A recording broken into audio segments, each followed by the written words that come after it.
10. 10 taon ng aking buhay ang ibinigay ko sa kanya, pero isang pirasong litrato lang pala ang wawasak sa lahat. Habang suot ko ang apron at nagluluto ng paborito niyang ulam, suot naman ng ibang babae ang singsing na binili niya gamit ang perang pinaghirapan ko. Akala ko ba? Ako lang. Akala ko ba? Habang buhay na ito? Ngayong gabi, ang pag-ibig na nagbulag sa akin ay magiging apoy na susunog sa lahat ng kanyang kasinungalingan. Kaya mo bang tingnan ang taong mahal mo habang unti-unti mo siyang sinisira? Abangan, kumambong, I love you, babe. Konting tiis na lang, malapit na akong lumaya sa pabigat na to. Ang mga salitang yon na nanggaling sa likod ng nakasarang pinto ng banyo ay tila mga kuko ng yelong kumakayod sa gulugod ni Alena.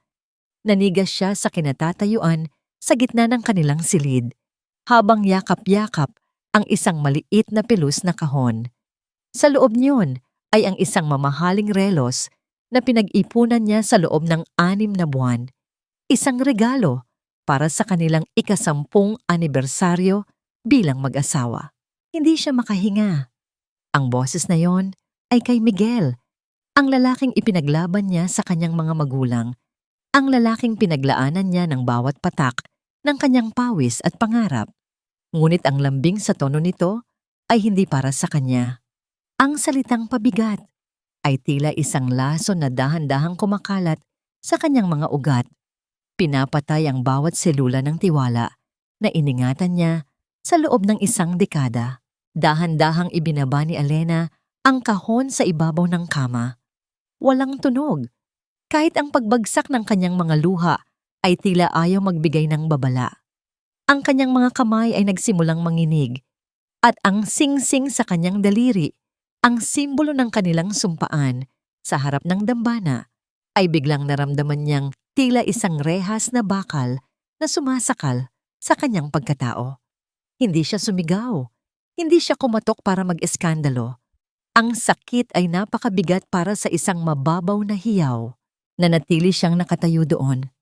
Habang naririnig ang agos ng tubig sa banyo, iniisip kung paano nagawang itapon ng asawa ang lahat ng kanilang pinagsamahan para sa isang konting tiis na lang. Nabalik lamang ang kanyang diwa nang bumukas ang pinto at lumabas si Miguel, sariwa at mabango. Suot ang nangiting laging nagpapagaan sa loob ni Alena. Ngunit sa pagkakataong ito, ang nangiting iyon ay tila isang maskara ng isang demonyo. Good morning, babe! Handa ka na ba para sa unang araw mo sa bagong trabaho? Don't be nervous. You're the best marketing manager out doon, okay? Masayang sabi ni Miguel habang inaayos ang kanyang kurbata sa harap ng salamin. Tumangulang si Alena. Pilit na nilunok ang mapait na bara sa kanyang lalamunan. Hindi niya kayang magsalita. Natatakot siyang kapag ibinuka niya ang kanyang bibig, ang tanging lalabas ay ang piraso ng kanyang nadurog na puso. Pagkalipas ng ilang oras, natagpuan ni Alena ang kanyang sarili sa loob ng makintab at malamig na opisina ng isang malaking korporasyon. Ito ang kanyang unang araw bilang marketing director. Dapat ay masaya siya. Dapat ay ipinagdiriwang niya ang tagumpay na ito. Ngunit ang bawat bati ng welcome, Ma'am Alena, ay tila malalayong alingaw-ngaw lamang. Inilagay niya ang kanyang mga gamit sa kanyang bagong mesa. Maya-maya pa ay pumasok ang kanyang magiging executive assistant upang magpakilala. Good morning, Ma'am Alena. I'm Maya, your assistant. I prepared your schedule for today. Nakangiting bungad ng isang magandang dalaga. Marahil ay nasa 25 lang ang edad. Ngunit hindi ang schedule ang nakakuha ng atensyon ni Alena. Ang kanyang mga mata ay napako sa isang picture frame na nakapatong sa mesa ni Maya, na saktong nakaharap sa direksyon kung saan nakatayo ang dalaga. Doon, sa loob ng gintong kwadro, ay isang larawan ng 2 taong masayang nakayakap sa isa't isa sa harap ng isang magandang resort sa Palawan. Ang lalaki sa larawan ay si Miguel, ang kanyang Miguel, Suot nito ang asul na polo shirt na binili ni Alena para rito noong huling kaarawan nito. At ang babaeng hinalikan ni Miguel sa pisngi ay walang iba kundi si Maya. Tila tumigil ang pag-ikot ng mundo ni Alena. Ang lamig ng aircon sa silid ay naging tila saksak ng libu-libong karayom sa kanyang balat. Hindi pa siya nakakabawi sa shock nang mapansin niya ang isang mamahaling designer bag na nakasabit sa likod ng upuan ni Maya. Iyon ang bag na nakita niya sa trunk ng kotse ni Miguel noong nakaraang linggo. Ang sabi ni Miguel, "Para yan sa client, babe. Need to impress them." Isang client, isang assistant, isang kasinungalingan. Habang nagpapaliwanag si Maya tungkol sa mga darating na meetings, napansin ni Alena ang isang folder na hindi sinasadyang naiwang bukas sa ilalim ng schedule. Nakasulat doon ang pangalan ng kumpanya ni Miguel. Ngunit hindi ito tungkol sa kontrata. Ito ay isang bank transfer receipt, isang malaking halaga. Halos lahat ng perang nakatabi para sa kanilang pinapangarap na bahay ay inilipat sa isang account na nakapangalan kay Maya. Ang bawat piraso ng ebidensya ay tila isang malakas na sampal na paulit-ulit na tumatama sa mukha ni Alena. Ang lalaking sinuportahan na niya nung walang-wala pa ito. Ang lalaking pinahiram niya ng puhunan mula sa mana ng kanyang yumaong ama ay hindi lang pala nagnanakaw ng kanyang pag-ibig. Ninanakawan din siya nito ng kinabukasan. Tumingin si Alena kay Maya. Ang batang babae ay tila inosente, masigla, at puno ng buhay. Hindi nito alam na ang babaeng nasa harap nito ay ang asawa ng lalaking mapapangasawa niya. "Ma'am, are you okay? Mukhang namumutla kayo," tanong ni Maya na may halong pag-aalala sa boses. Dahan-dahang itinaas ni Alena ang kanyang paningin. Sa loob-loob niya, gusto niyang baligtarin ang mesa, gusto niyang sabunutan ang babaeng nasa harap niya, gusto niyang sumigaw hanggang sa mawalan siya ng boses.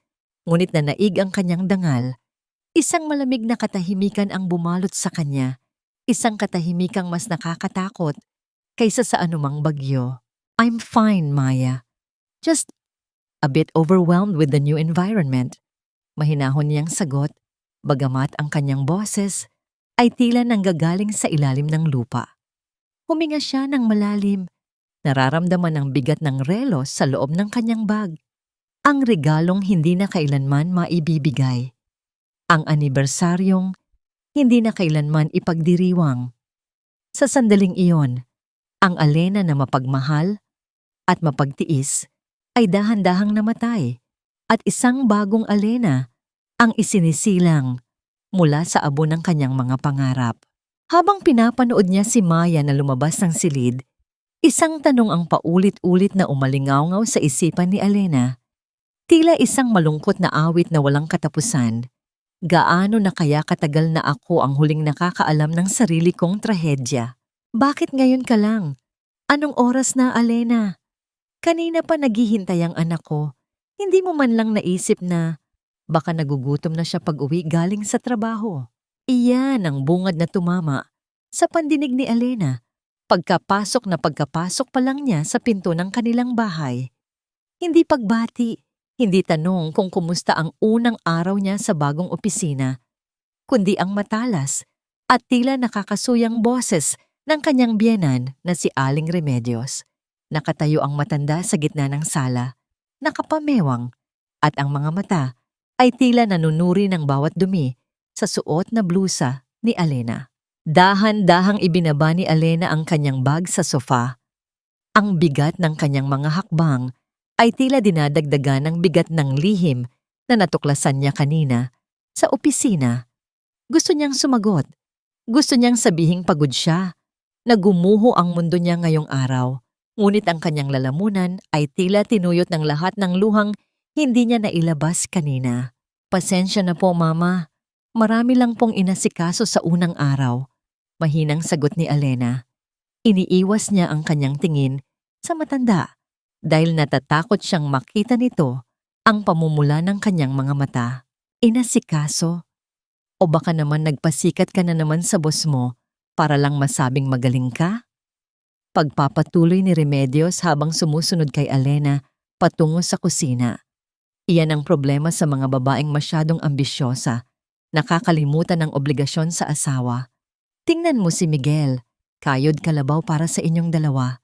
Tapos uuwi siya sa bahay na wala man lang nakahandang mainit na pagkain.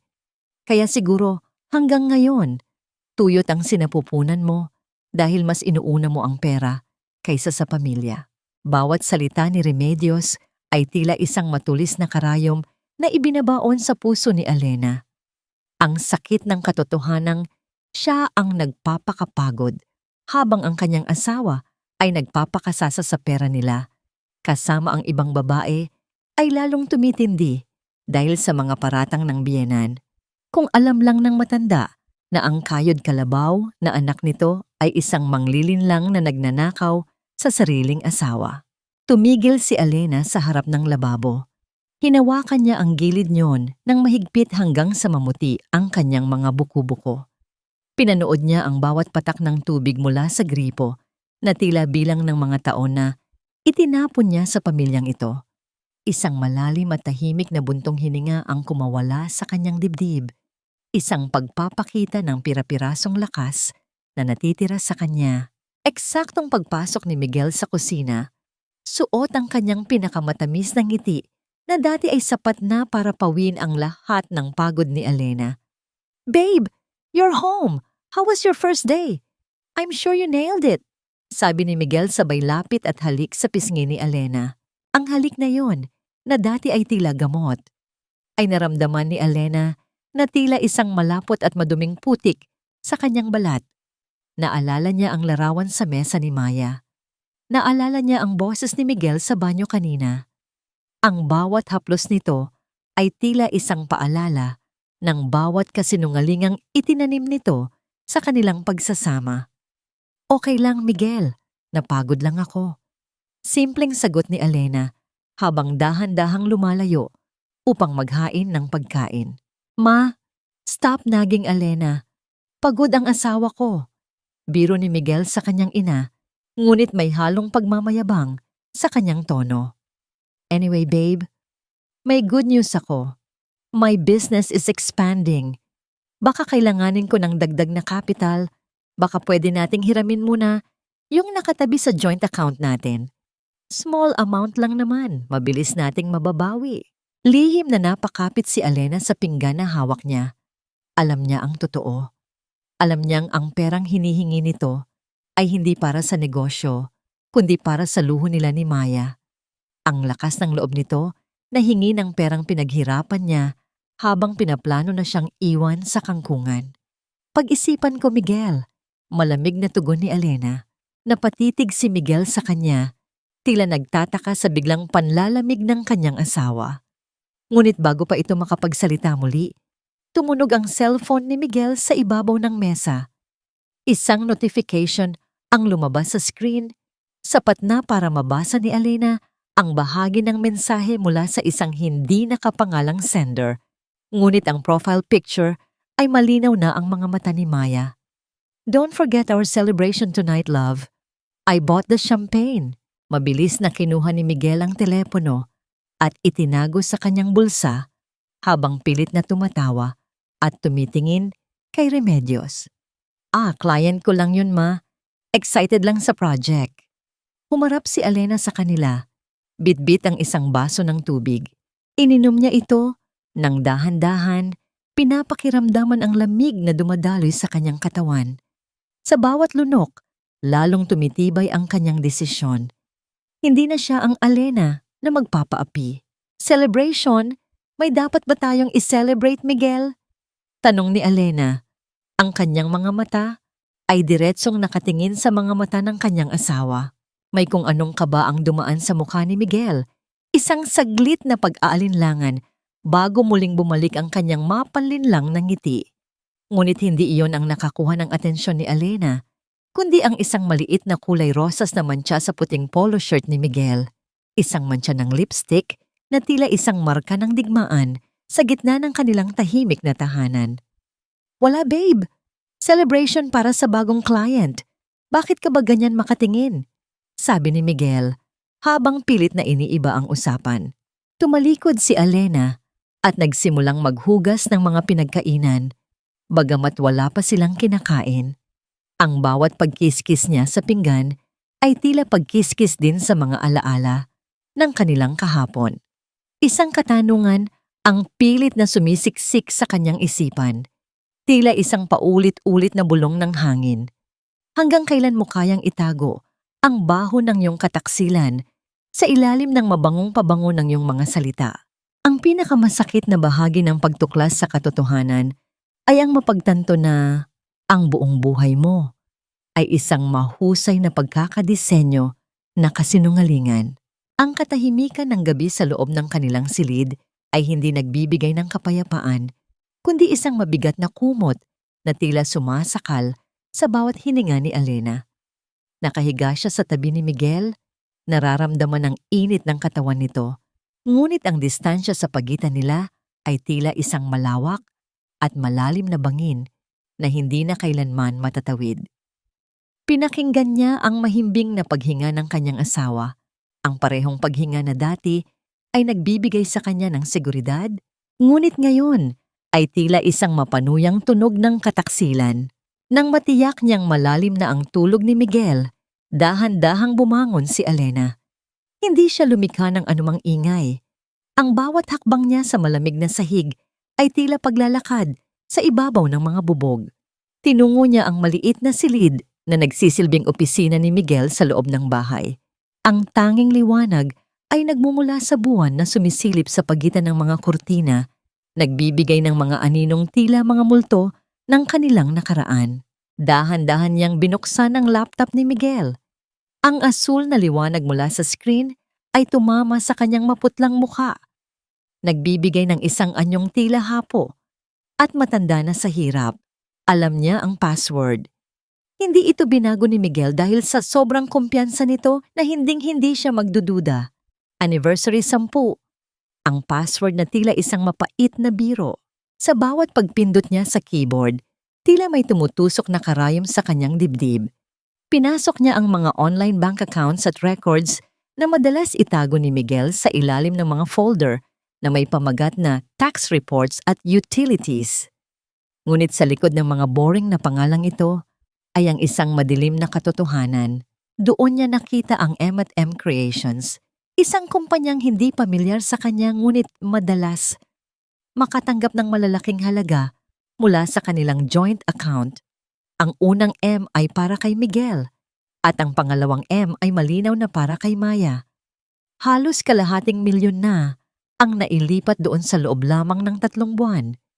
Ang perang iyon ay ang kanyang dugo at pawis, ang kanyang mga bonus at ang perang itinabi niya para sa operasyon ng kanyang yumaong ama na hindi na natuloy. Naramdaman ni Alena ang pag-ikot ng kanyang sikmura. Ang paningin niya ay lumabo dahil sa mga luhang pilit niyang pinipigilan. Ngunit ang mas masakit na tuklas ay hindi ang pera. Sa hindi sinasadyang pagkakataon, napindot niya ang recycle bin ng laptop. Doon, sa ilalim ng mga basura ng digital na mundo, ay nakita niya ang isang folder na may pamagat na Us. Binuksan niya ito at tila sinaksak ang kanyang puso ng isang kinakalawang na balisong. Ang folder ay naglalaman ng libu-libong litrato ng kanilang 10 taong pagsasama, ang kanilang kasal, ang unang bahay na inupahan nila, ang mga tawanan sa ilalim ng ulan. Itinapon na ito ni Miguel sa basura. Ang lahat ng kanilang alaala ay itinuring na lamang nakalat na dapat burahin upang magbigay daan sa bagong buhay nito kasama ang iba. Hinawakan ni Alena ang kanyang dibdib, sinusubukang pigilan ng hikbi na gustong kumawala. Gusto niyang sumigaw, gusto niyang gisingin si Miguel at itanong kung kailan pa naging basura ang 10 taon ng kanilang buhay. Ngunit nanatili siyang tahimik. Pinanood niya ang bawat litrato, ang kanyang sariling ngiti na punong-puno ng tiwala. At ang mga mata ni Miguel na noon pa man ay tila may itinatago na. Biglang nyanig ang katahimikan ng isang pagyanig sa ibabaw ng mesa. Ang cellphone ni Miguel na naiwan niya sa tabi ng laptop ay umilaw at nag-vibrate Lumilikha ng isang mababang ugong na tila isang babala. 2:00 na ng madaling araw. Kinuha ni Elena ang telepono. Walang pangalan ang tumatawag, tanging mga numero lamang, ngunit alam ng kanyang instinct kung sino ito. Sinagot niya ang tawag, ngunit hindi siya nagsalita. Pinanatili niya ang kanyang paghinga na tila walang buhay. Daddy, bakit hindi ka pa sumasagot sa text ko? I missed you na agad. Di ba sabi mo, ngayong gabi mo na siya kakausapin tungkol sa annulment? Hirap na akong magtago, love. I want to be with you officially. Ang boses ni Maya ay nunggit, malambing at punong-puno ng pagnanasa. Nanatiling tahimik si Elena. Ang bawat salita ni Maya ay tila isang laso na direktang ibinubuhos sa kanyang tenga. Ang kanyang kamay ay nanginginig sa tindi ng galit at sakit, ngunit ang kanyang mukha ay tila naging bato na. Daddy? Hello? Are you there? Tanong muli ni Maya, may halong pagtataka. Dahan-dahang pinindot ni Elena ang end call button. Ibinalik niya ang telepono sa eksaktong posisyon nito. Isinara niya ang laptop at dahan-dahang tumayo. Ang dilim ng silid ay tila naging bahagi na ng kanyang pagkatao. Sa sandaling iyon, alam ni Elena na wala nang babalikan. Ang pag-ibig na nagligtas sa kanya noon ay ang siya ring lulunod sa kanya ngayon kung hindi siya lalaban. Habang naglalakad siya pabalik sa kanilang kama, isang sumpa ang nabuo sa kanyang isipan. Isang sumpang mas matibay kaysa sa anumang pangako sa kasal. Hinding-hindi niya hahayaang makuha nila ang lahat nang walang kapalit. Ang bawat paghakbang ni Elena sa makintab na sahig ng kumpanya ay tila isang pagmartsa patungo sa isang digmaang siya lang ang nakakaalam. Suot niya ang isang itim na business suit, isang baluti na nagtatago sa kanyang nanghihinang katawan at nadurog na puso. Ang bawat bati ng mga empleyado ay tinatapatan niya ng isang tipid at propesyonal na ngiti, bagamat sa loob niya ay tila may isang malalim na sugat na patuloy na bumubuka sa bawat segundong lumilipas. Pagpasok niya sa kanyang sariling opisina, bumungad sa kanya ang bango ng sariwang mga bulaklak. Isang pumpon ng pulang rosas ang nakapatong sa kanyang mesa, ngunit hindi ito nagmula sa kanyang asawa. Good morning, Mama Lina. Those are from the board of directors, a welcome gift po. Bungad ni Maya na pumasok bit-bit ang isang tray ng kape. Ang kanyang nangiti ay napakaliwanag. Tila walang anumang bahid ng konsensya sa pagtawag nito sa asawa ng kanyang boss ng daddy kagabi. Salamat, Maya. Pakilapag na lang dyan. Maikling sagot ni Elena. Hindi niya tiningnan ang dalaga. Ibinaling niya ang kanyang atensyon sa mga dokumento sa harap niya. Pilit na pinatitigas ang kanyang kalooban. Ngunit tila may ibang plano si Maya. Hindi ito agad lumabas. Sa halip, nagsimula itong mag-ayos ng mga gamit sa paligid habang tila ba nananadya sa bawat salitang binibitawan. Alam niyo po, ma'am, ang swerte ko talaga sa fiancé ko. Kahit sobrang busy niya sa business niya, nagawa pa niyang magpadala ng breakfast sa akin kanina. Sabi ko nga, wag na siyang mag-abala. Pero masyadong generous talaga siya pagdating sa akin. Pagkukwento ni Maya habang hinihimas ang mamahaling relo sa kanyang pulsuhan. Napatigil ang ballpen ni Elena sa ibabaw ng papel. Ang bawat salita ni Maya ay tila isang patak ng asido sa kanyang balat. Alam niya kung kaninong pera ang pambili ng breakfast na yon. Alam niya kung kaninong oras ang ninanakaw para sa atensyong ipinagmamalaki ng dalaga. Talaga? Mabuti naman kung ganun, Maya. Bihira na ang mga lalaking marunong magpahalaga sa kanilang mga commitments. Makahulugang tugon ni Elena habang dahan-dahang iniangat ang kanyang paningin. Tila hindi naramdaman ni Maya ang talim sa boses ni Elena. True po, ma'am. Sabi niya nga, hindi raw niya hahayaang maghirap ang babaeng mahal niya. Kaya nga po excited na ako sa kasal namin. Kahit medyo complicated pa ang sitwasyon ngayon, alam kong gagawa siya ng paraan para maging legal ang lahat. Tumayo si Elena. Ang kanyang taas ay tila lalong nagpadama ng liit kay Maya sa sandaling iyon. Lumapit siya sa dalaga. Ang kanyang mga mata ay malamig pa sa yelo ng December. Maya, ang trabaho mo dito ay maging assistant ko. Hindi ang maging storyteller ng love life mo. Kung gusto mong pag-usapan ng fiancé mo, gawin mo yan sa break time mo. Hindi sa oras na binabayaran ng kumpanyang ito. Matigas na sabi ni Elena. Nawala ang nangiti sa mukha ni Maya. Napalitan ito ng isang gulat na ekspresyon na agad ding naging isang palaban na tingin. Sorry po, ma'am. Akala ko lang kasi we could be friends since halos magkapareho naman tayo ng taste sa maraming bagay. Isang mapait na ngiti ang sumilay sa labi ni Alina. Taste? Maybe. Pero sa kumpanyang ito, ang taste ay hindi sapat. Kasanayan at integridad ang kailangan. At sa nakikita ko sa report na ginawa mo kanina, mukhang kulang ka sa parehong aspeto. Gawin mo ulit ang marketing proposal at siguraduhin mong hindi ito basura, gaya ng nauna. Padabog na kinuha ni Maya ang folder. Bago ito lumabas, tumigil muna ito sa pintuan at lumingon. Ang kanyang mukha ay wala na ang pagkukunwari ng pagiging inosente. Mama Lena, minsan ang mga bagay na inaakala nating atin ay matagal na palang hawak ng iba. Kailangan lang nating matutong bumitaw bago pa tayo tuluyang mapahiya. Bulong ni Maya bago tuluyang isara ang pinto. Naiwan si Elena na nanginginig ang buong katawan. Napahawak siya sa gilid ng kanyang mesa upang hindi matumba. Ang bawat hininga niya ay tila isang pakikipaglaban sa hangin. Tinungo niya ang banyo ng kanyang opisina. Humarap siya sa salamin at tiningnan ang kanyang sarili. Napansin niya ang isang hibla ng puting buhok sa kanyang sentido, isang marka ng mga taon ng pag-aalaga at pagpapakapagod para sa isang pamilyang binaliwala lang. Kinuha niya ang kanyang lipstick at maingat na pinintahan ang kanyang labi ng kulay na kasing pula ng dugo. Pinunasan niya ang isang luhang nagtangkang kumawala. Hindi siya susuko. Hindi sa harap ng isang batang walang alam, kundi ang magnakaw ng hindi sa kanya. Bumalik siya sa kanyang mesa at nakita ang isang sobrang kulay cream na iniwan ni Maya sa ilalim ng kanyang kape. Dahan-dahan niya itong binuksan.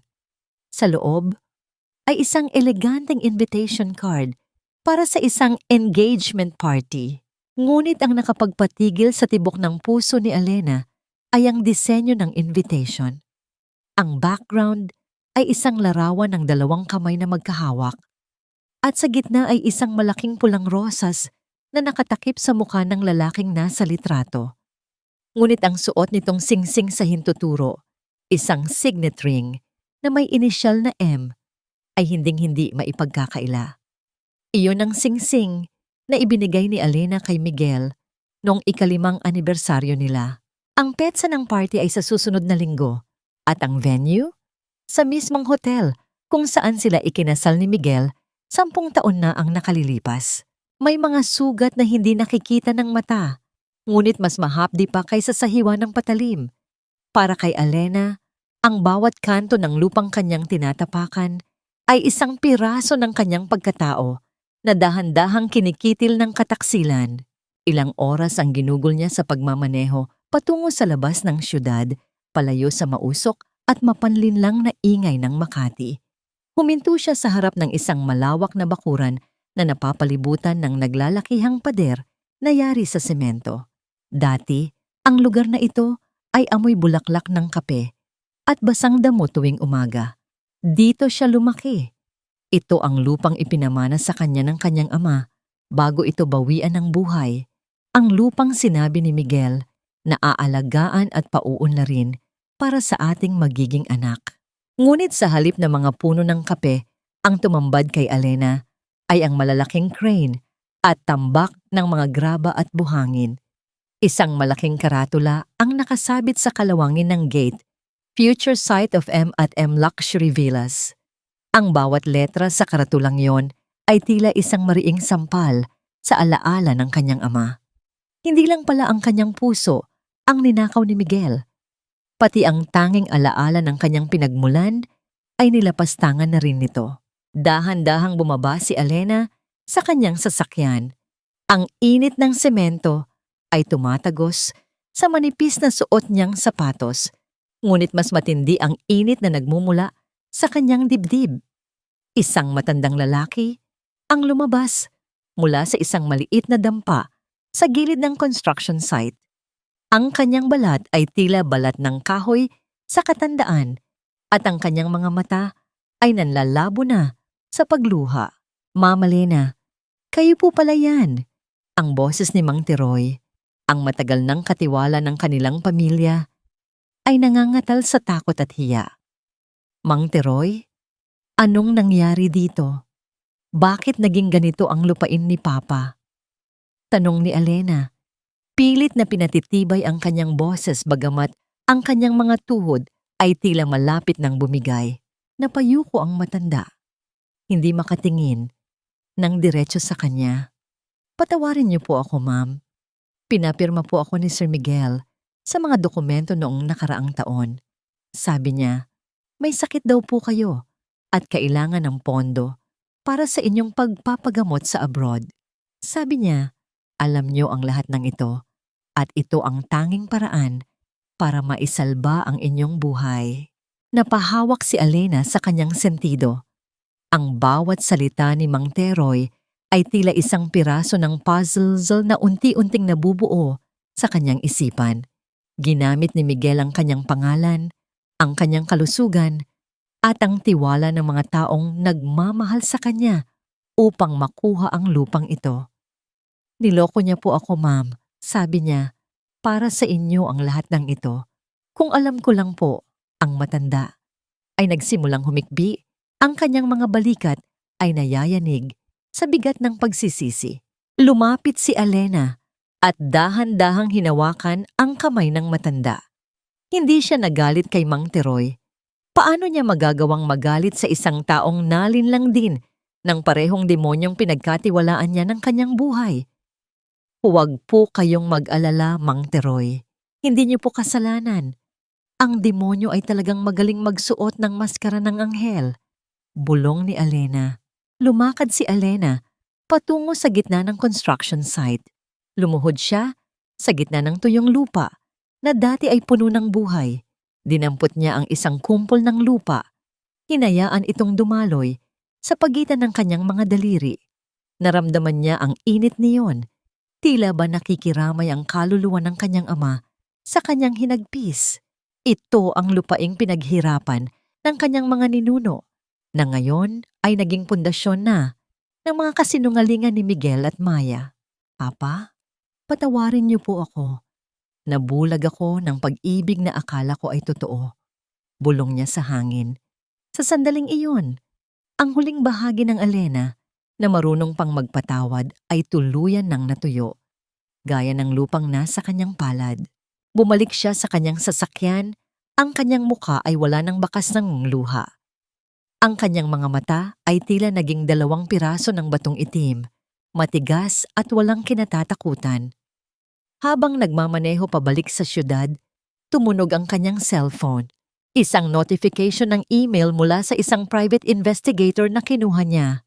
Itinigil niya ang sasakyan sa gilid ng kalsada at binuksan ang mensahe. Ang bawat pangungusap sa email ay tila isang malamig na agos ng tubig na gumigising sa kanyang buong pagkatao. Ma'am Alena, hindi lang po pagnanakaw ng lupa ang ginagawa ni Miguel. Nakakuha po kami ng kopya ng mga pekeng dokumento na inihanda niya sa ilalim ng inyong pangalan. Inilalagay niya ang lahat ng mga illegal na transaksyon ng kumpanya sa inyong pirma.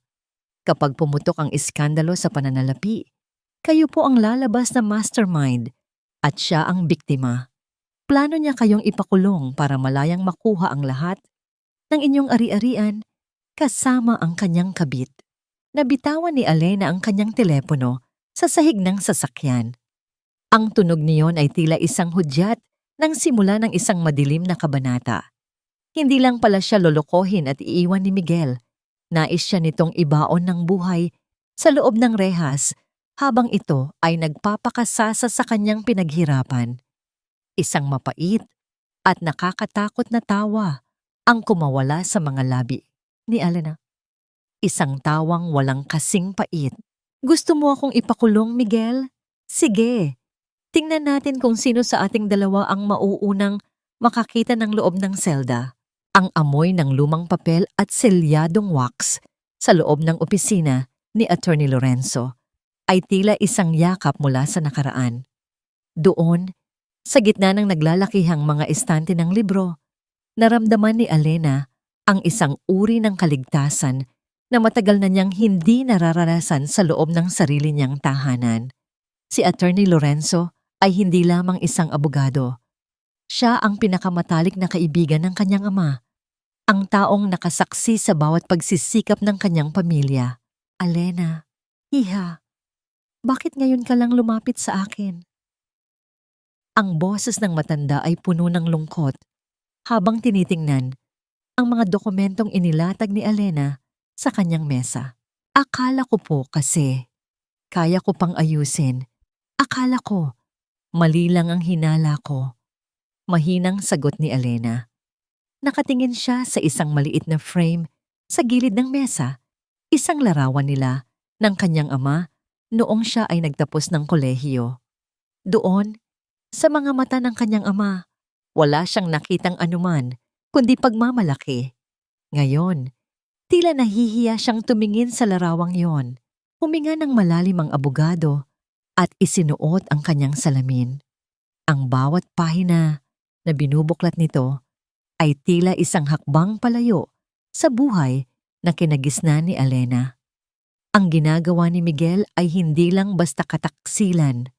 Alena, ito ay isang planadong krimen. Ang kumpanyang M&M Creations ay ginagamit niya para sipsipin ang lahat ng pondo ng inyong joint accounts at ang pinakamalala, ang mga pirma mo rito sa mga loan documents. Ang iba ay napakahusay na pagkakahuwad, ngunit ang iba ay tila nakuha niya sa iyo nang hindi mo nalalaman. Pinapirma niya ako sa maraming papel noong nakaraang buwan, attorney. Sabi niya, para iyon sa insurance ng bahay at sa health plan namin. Bulong ni Alena habang ang kanyang mga kamay ay nanginginig sa ilalim ng mesa. Ginamit niya ang tiwala mo para gawin kang kalasag niya, Hija. Kapag bumagsak ang kumpanya dahil sa utang at maling transaksyon, ikaw ang haharap sa korte. Ikaw ang makukulong habang siya ay malayang magpapakasasa sa pera na nailipat na niya sa labas ng bansa. Paliwanag ni Attorney Lorenzo, pero huwag kang mag-alala. Dahil lumapit ka sa akin, babaligtarin natin ang sitwasyon. Hindi tayo kikilos ng mabilis. Hahayaan nating isipin niya na nagtatagumpay siya. Hahayaan nating mas mahulog siya sa sarili niyang hukay. Sa sandaling iyon, isang matibay na alyansa ang nabuo. Hindi na lang ito tungkol sa nasirang puso. Ito ay tungkol sa katarungang matagal nang ipinagkait.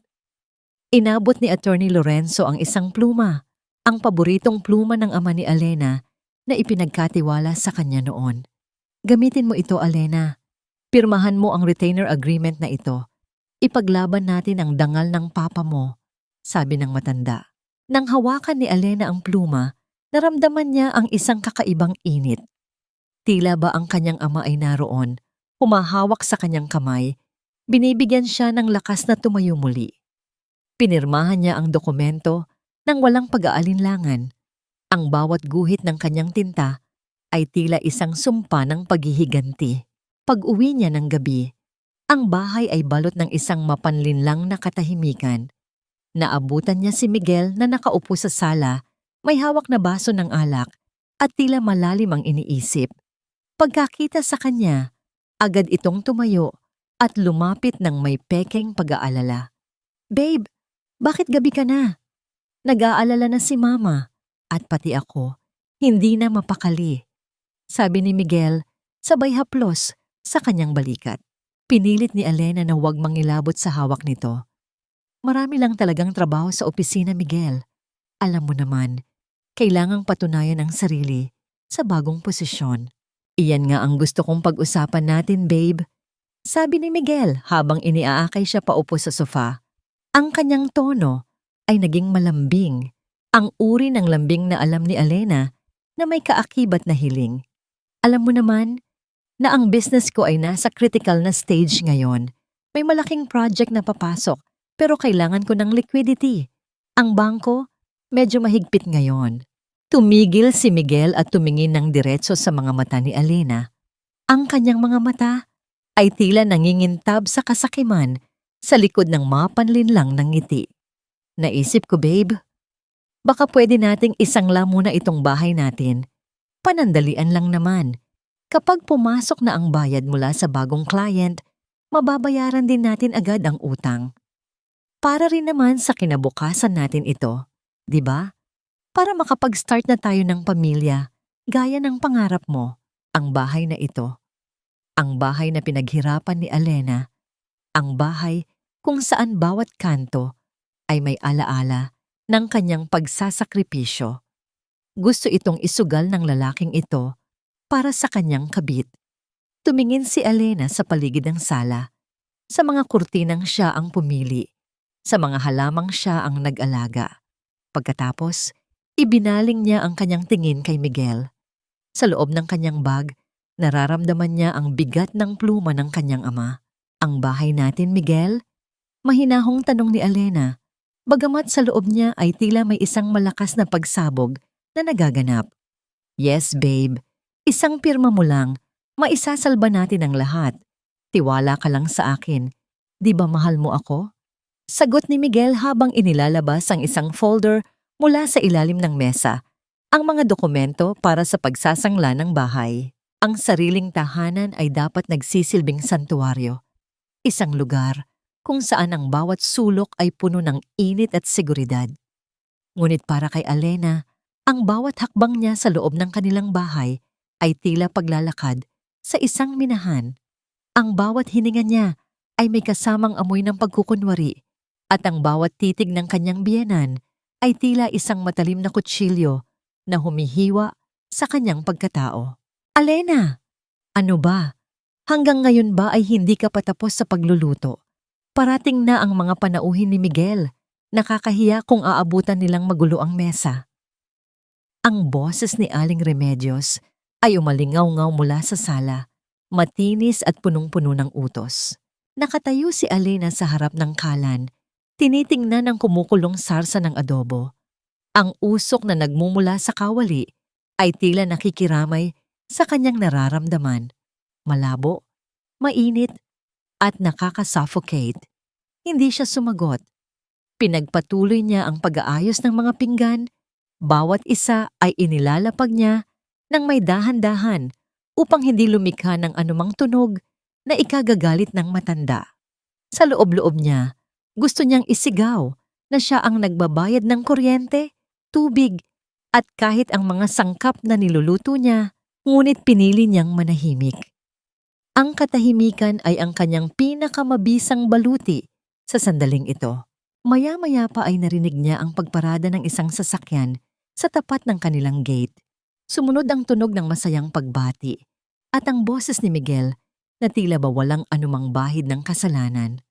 Ma, nandito na kami. Kasama ko ang pinakamagaling kong business partner. Masayang sigaw ni Miguel.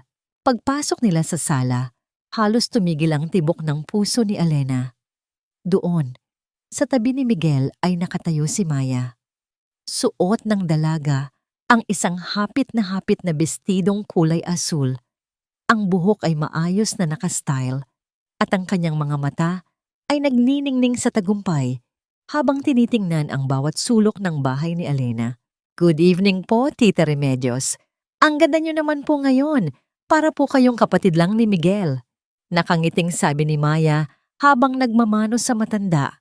Ang boses nito ay tila isang malambing na kanta na puno ng lason. Ay, heto talagang batang ito. Napakabolera. Tuloy ka, Maya. Pasensya na sa bahay medyo makalat dahil ang asawa ni Miguel ay hindi gaanong mabilis kumilos. Sagot ni Remedios sabay sulyap ng masama kay Alena na noon ay lumabas mula sa kusina, bit-bit ang pitzel ng tubig. Tumingin si Miguel kay Alena. Ang kanyang mga mata ay may halong babala. Babe, asikasuhin mo si Maya. Siya ang dahilan kung bakit nagiging successful ang mga projects ko ngayon. Maya, meet my wife Alena. Isang mapait na irony ang namayani sa hangin. Ang asawa na nagpakapagod para sa puhunan ay kailangang magsilbi sa kabit na naglulustay ng kanyang pinaghirapan. Lumapit si Alena at inilapag ang tubig sa mesa. Tinitigan niya si Maya at nakita niya ang isang mabilis na pagngisi sa mga labi ng dalaga. Isang nangising nagsasabing, "Akin na ang lahat ng sayo." "Nice to meet you, Ma'am Alena." Sabi nga ni Miguel, napakabait niyo raw pong asawa. Parang yaya na raw po kayo sa sobrang asikaso niyo sa kanya. Sabi ni Maya, ang bawat salita ay may dalang pang-uuyam. Naramdaman ni Alena ang panginginig ng kanyang mga kamay sa ilalim ng kanyang apron. Gusto niyang ibuhos ang malamig na tubig sa mukha ni Maya, ngunit pinilit niyang manatiling kalmado. Ganoon ba? Mabuti naman kung ganoon ang tingin niya. Maupo na kayo. Ihahain ko na ang pagkain. Sa buong oras ng hapunan, si Alena ay tila naging isang estranghero sa sarili niyang lamesa. Si Remedios ay walang tigil sa pagpuri kay Maya, habang si Miguel naman ay abala sa pakikipagtawanan sa dalaga. Bawat pagdampi ng mga balikat nila Miguel at Maya ay tila isang saksak sa dibdib ni Alena. Pinanood niya kung paano sandukan ni Miguel si Maya ng pagkain, ang parehong pag-aasikaso na dati ay sa kanya lamang ibinibigay. Alam mo, Maya, kung ikaw sana ang naging asawa ni Miguel, baka marami na akong apo ngayon. Kitang-kita ko sa iyo ang pagiging mapagmahal at masigla, sabi ni Remedios habang sumusulyap ng may halong pandidiri kay Alena. Mama, tama na yan. Nakakahiya kay Maya. Pilit na biro ni Miguel, ngunit hindi naman nito pinigilan ng kanyang ina. Nang matapos ang hapunan, nagpresenta si Alena na magligpit ng mesa. Habang siya ay abala sa kusina, pumasok si Maya sa katuwirang maghuhugas daw ng kamay. Tumayo ang dalaga sa tabi ni Alena. Ang amoy ng kanyang mamahaling pabango ay tila sumasakal sa amoy ng nilutong pagkain. Ang ganda ng bahay niyo, Ma'am Alena. Pero alam niyo, parang luma na. Parang kailangan na ng bagong reyna na mag-aayos ng lahat. Bulong ni Maya, sapat lang para marinig ni Alena. Ang mga lumang bagay, Maya, ay may mas malalim na pundasyon. Hindi gaya ng mga bago na mukhang maganda pero mabilis masira dahil walang integridad. Sagot ni Alena nang hindi tumitingin sa dalaga. Tumawa ng mahina si Maya. Integridad? Sa mundong ito, ang mahalaga ay kung sino ang mas pinipili sa huli. At sa tingin ko, alam nating dalawa kung sino ang talo rito. Bago lumabas ng kusina, kumuha si Maya ng isang maliit na panyo mula sa kanyang bag at kunwaring pinunasan ang kanyang labi. Pagkatapos, sa isang mabilis at sadyang pagkilos, inihulog niya ang panyo sa sahig, malapit sa paanan ni Alena. Nang makaalis na si Maya, dahan-dahang yumuko si Alena upang pulutin ang panyo. Ngunit nang makita niya ang nakaborda sa gilid niyon, tila tumigil ang daloy ng kanyang dugo. Ang panyo ay may borda ng inisyal na M at M sa gitna ng isang pusong pula. At sa loob ng panyo, may nakatuping isang maliit na susi na may kasamang note. Para sa ating bagong condo, love. See you tonight. Naramdaman ni Alena ang tindi ng panginginig ng kanyang buong katawan. Hindi lang pala ang kanyang pera at lupa ang kinukuha. Mayroon na silang sariling pugad na itinayo gamit ang kanyang pawis. Isang malakas na tunog ng pagbasag ang umalingaw-ngaw sa kusina. Ang basong hawak ni Alena ay nahulog at nadurog sa sahig. Tila ang kanyang sariling pagkatao na nagkakapiraso na sa tindi ng sakit at galit. Ang bawat patak ng ulan sa labas ng bintana ng opisina ni Alena ay tila mga luhang hindi na niya mailabas. Ang lamig ng paligid ay hindi sapat upang pawiin ang nagbabagang galit sa kanyang dibdib. Hawak niya ang panyong iniwan ni Maya kagabi, ang panyong may borda ng pagtataksil. Ngunit sa halip na manghina, ang bawat hibla ng tela niyon ay nagbigay sa kanya ng isang matalas na ideya. Kung ang sakim ay madaling mabulag sa pera, mas madali rin silang malunod sa takot na mawala ito. Maya, pumasok ka sa opisina ko. Utos ni Elena sa intercom. Ang kanyang boses ay kalmado, ngunit may talim na hindi maipaliwanag. Pagpasok ni Maya, bakas sa mukha nito ang kapangahasan. Akala niya ay tuluyan ng nadurog si Elena pagkatapos ng nangyari sa bahay. Yes, ma'am, may ipapagawa po ba kayo? O kailangan niyo lang ng kausap tungkol sa panyo? Nakakalokong nangisi ang sumilay sa mga labi ng dalaga. Hindi kumibo si Elena. Sa halip dahan-dahan niyang inilapag ang isang folder na kulay dilaw sa ibabaw ng mesa. Ang folder ay may markang Confidential, Internal Audit, Financial Discrepancies. Ito ang dahilan kung bakit kita tinawag. May mga anomalya sa mga transaksyon ng kumpanya ni Miguel na nakapangalan sa iyo, Maya. Bilang marketing director, obligasyon kong i-report ito sa board of directors bago pa makialam ang BIR. Malamig na pahayag ni Elena habang tinititigan ng diretso ang mga mata ng dalaga. Nawala ang nangisi ni Maya. Biglang nagbago ang kulay ng kanyang mukha mula sa pagiging mapangapi tungo sa matinding kaba. Anong anomalya? Maayos ang lahat ng pinapirmahan sa akin ni Miguel. Talaga? Dahil ayon sa audit, ang M&M Creations ay ginagamit para sa money laundering. At dahil ang pangalan mo ang nakasulat bilang main owner, ikaw ang unang kakaladkarin ng mga pulis kapag pumutok ito. Si Miguel, maari siyang maghugas kamay dahil wala ang pirma niya sa mga pangunahing dokumento. Pagsisinungaling ni Elena nang may buong kumpiyansa. Nakita ni Elena ang panginginig ng mga kamay ni Maya. Ang sakim na puso ng dalaga ay nagsimulang lamunin ng takot. Hindi na ito ang matapang na kabit. Ito ay isa na lamang batang babaeng natatakot na mawala ang lahat ng kanyang pinangarap na luho. Hindi magagawa sa akin ni Miguel yan. Mahal niya ako. Hiyaw ni Maya, bagamat ang kanyang boses ay nanginginig na sa pag-aalinlangan. Mahal ka niya o kailangan ka niya para maging fall guy? Isipin mo, Maya, bakit sa'yo lahat ipinangalan ang mga ari-arian pero siya ang may hawak ng mga bank accounts? Kapag nakulong ka, siya ay malaya pa ring magpapakasasa sa pera. Dagdag pa ni Elena, dahan-dahang nagtatanim ng binhi ng pagdududa. Lumabas si Maya sa opisina na tila isang basang sisiw. Agad na dinial ang numero ni Miguel. Mula sa kanyang pinto, narinig ni Elena ang malakas na pakikipag-away ni Maya sa telepono. Isinisigaw ang tungkol sa audit at ang takot na mapunta sa kulungan. Ang binhi ng kaguluhan ay nagsimula ng tumubo.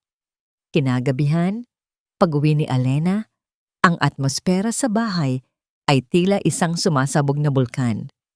Ang mga gamit sa sala ay nagkalat at ang boses ni Miguel ay umuungal sa galit mula sa kanilang kwarto. Ano bang ginawa mo sa opisina, Elena? Sigaw ni Miguel pagkakita sa kanya. Ang kanyang mga mata ay nanlilisik. Ang kanyang mukha ay pulang-pula sa puot. Ginagawa ko lang ang trabaho ko, Miguel. Bakit ka ba nagagalit? Kung malinis ang mga transaksyon nyo, bakit natatakot ang business partner mo? Kalmadong sagot ni Elena habang ibinababa ang kanyang bag. Dahil sa pinagagawa mo, umatras ang investor ko. Sinira mo ang pinakamalaking deal na inaasahan ko. Akala mo ba hindi ko alam na sinasadya mong takutin si Maya? Lumapit si Miguel kay Elena. Ang kanyang hininga ay amoy alak at galit. Natatakot ka ba na malaman ng lahat na ang pera nating dalawa ay ipinapakain mo sa kanya? O natatakot ka na hindi mo na ako magagawang gawing kalasag sa mga utang mo? Hamon ni Elena, hindi na siya umaatras. Ang kanyang tapang ay tila isang apoy na lalong nagpapakulo sa dugo ni Miguel.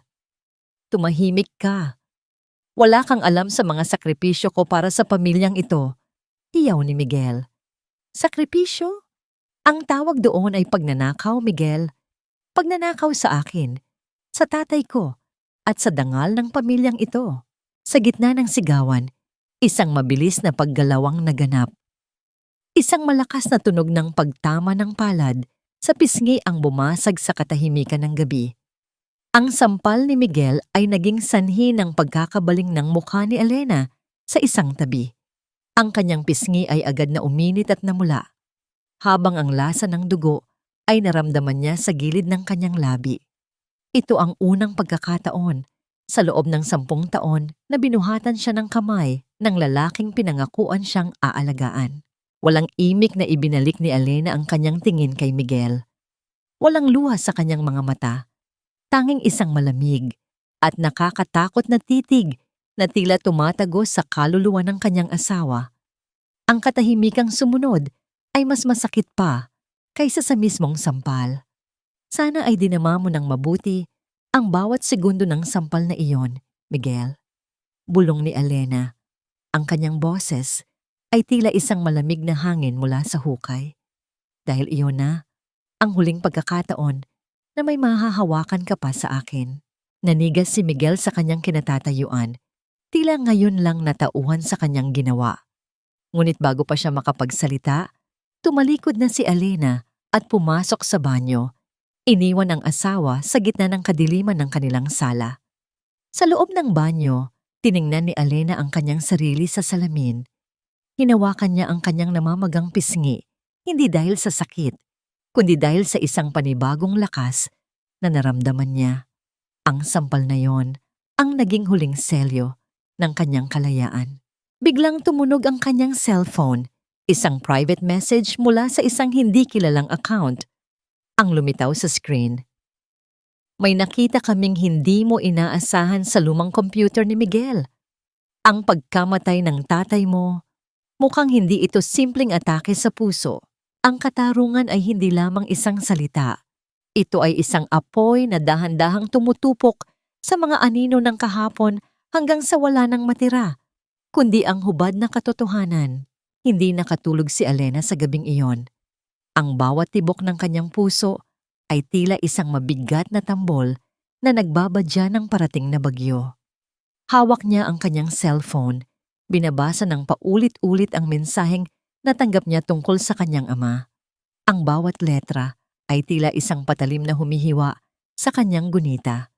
Naalala niya ang gabing inatake ang kanyang ama, ang gulo, ang takot, at si Miguel na laging nasa tabi niya, umaalalay. Habang ang kanyang ama ay pilit na itinuturo ang direksyon ng lalaki bago tuluyang malagutan ng hininga. Akala ni Elena noon, pagmamahal ang dahilan ng pag-iyak ni Miguel. Ngayon, alam na niyang iyon ay luha ng isang mamamatay tao na natatakot mabisto. Kinabukasan, maaga siyang nagtungo sa opisina ni Attorney Lorenzo. Ang kanyang mga mata ay walang mababakas na puyat, tanging isang malamig na determinasyon na mas matigas pa sa brilyante. Attorney Lorenzo, gawin na natin ang huling hakbang. Ilipat na ang lahat ng aking shares sa isang secret trust fund na hindi maaring mahawakan ni Miguel o ng kahit sinong creditor. Ang boses ni Elena ay diretsong tila isang hatol ng kamatayan. Sigurado ka na ba rito, Elena? Kapag ginawa natin ito, mawawalan ng saysay ang mga loan na kinuha ni Miguel gamit ang pangalan mo. Magigiba ang pundasyon ng kanyang kumpanya sa loob ng isang gabi. Paalala ng abogado habang inaayos ang mga dokumento. Iyan ang layunin ko, attorney. Gusto kong makita kung paano siya magtatangkang lumipad habang putol ang kanyang mga pakpak. Sagot ni Elena. Ang tunog ng pagpindot ng kanyang pluma sa papel ay tila isang pinal na selyo sa tadhana ng kanyang asawa. Pagdating niya sa opisina, ang atmosfera ay punong-puno ng tensyon. Ang buong kumpanya ay abala para sa malaking investor meeting na gaganapin bukas.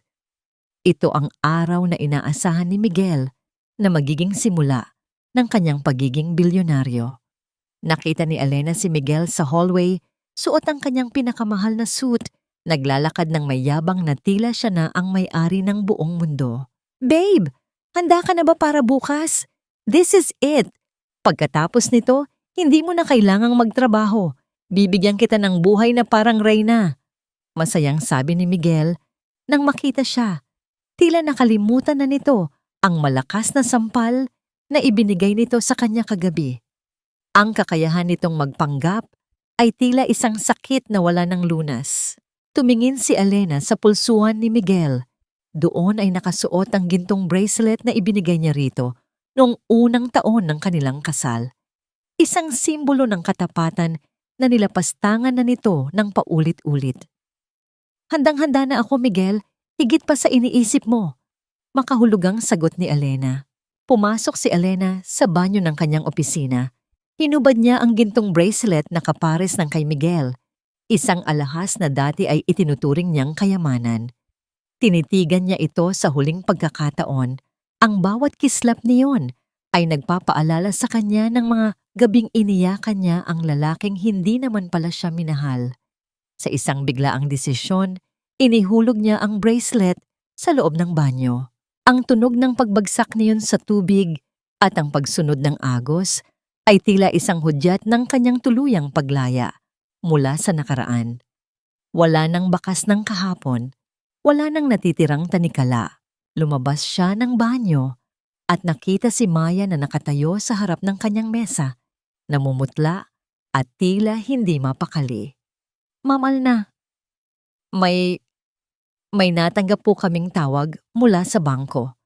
May problema daw po sa collateral ng loan ni Miguel. Sinasabi nilang ang titulo ng lupa sa Batangas ay naka-freeze dahil sa isang pending legal case. Nanginginig ang boses ni Maya. Ang takot sa mga mata nito ay tila isang musika sa pandinig ni Elena. Hayaan mo sila, Maya. Normal lang ang mga ganyang glitches sa malalaking transaksyon. Sabihin mo kay Miguel, huwag siyang mag-alala. Ang mahalaga ay ang meeting bukas, di ba? Sabi ni Elena nang may isang mapanlinlang na katahimikan. Habang papaalis si Maya, nakita ni Elena ang pag-vibrate ng cellphone ni Miguel na naiwan nito sa ibabaw ng file cabinet malapit sa kanyang pinto. Isang mensahe ang lumitaw sa screen mula sa isang hindi kilalang numero. Alam ko ang ginawa mo sa tatay ni Elena sa ospital, 10 taon na ang nakalilipas. Maghanda ka na bukas dahil hindi lang pera ang mawawala sa'yo. Magbabayad ka ng dugo. Nanlaki ang mga mata ni Elena. Hindi lang pala siya ang may hawak ng sikretong ito. May iba pang nanonood sa dilim. May iba pang nagnanais na makita ang pagbagsak ni Miguel. Ang tanong ay, sino? At sapat ba ang galit nito upang masira ang sarili niyang plano ng paghihiganti?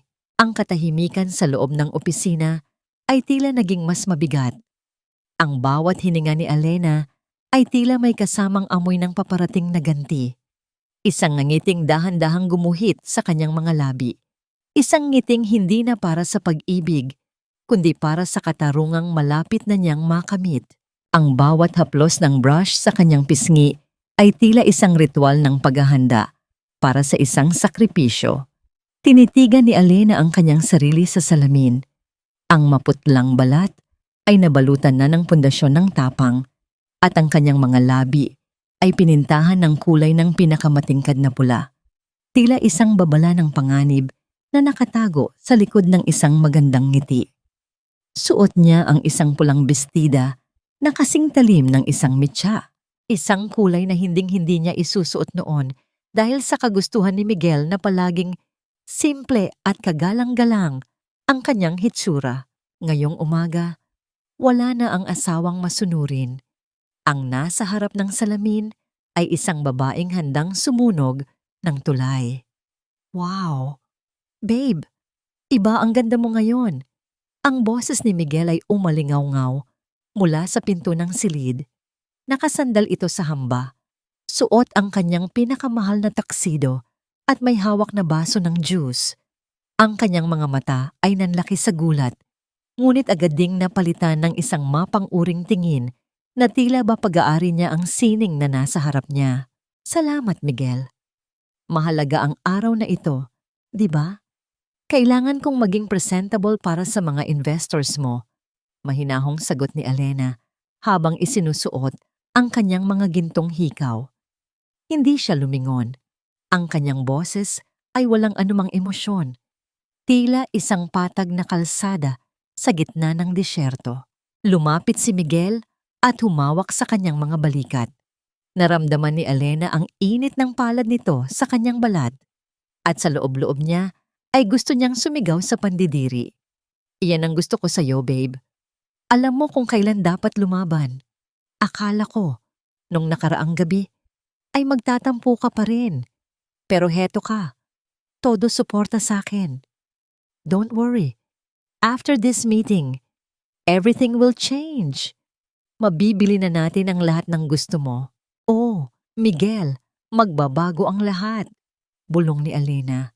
Isang tipid na ngiti ang sumilay sa kanyang labi. Isang ngiting hindi umabot sa kanyang mga mata. Ang biyahe patungo sa hotel ay balot ng isang nakabibinging katahimikan sa loob ng sasakyan. Ang tanging naririnig ay ang banayad na ugong ng makina at ang paminsan-minsang pagtunog ng cellphone ni Miguel na abala sa pag-aayos ng huling detalye sa kanyang mga kausap. Tinitingnan ni Alena ang labas ng bintana. Pinapanood ang mga gusali at taong dumadaan. Iniisip kung ilan sa kanila ang namumuhay din sa loob ng isang magandang kasinungalingan gaya ng sa kanya.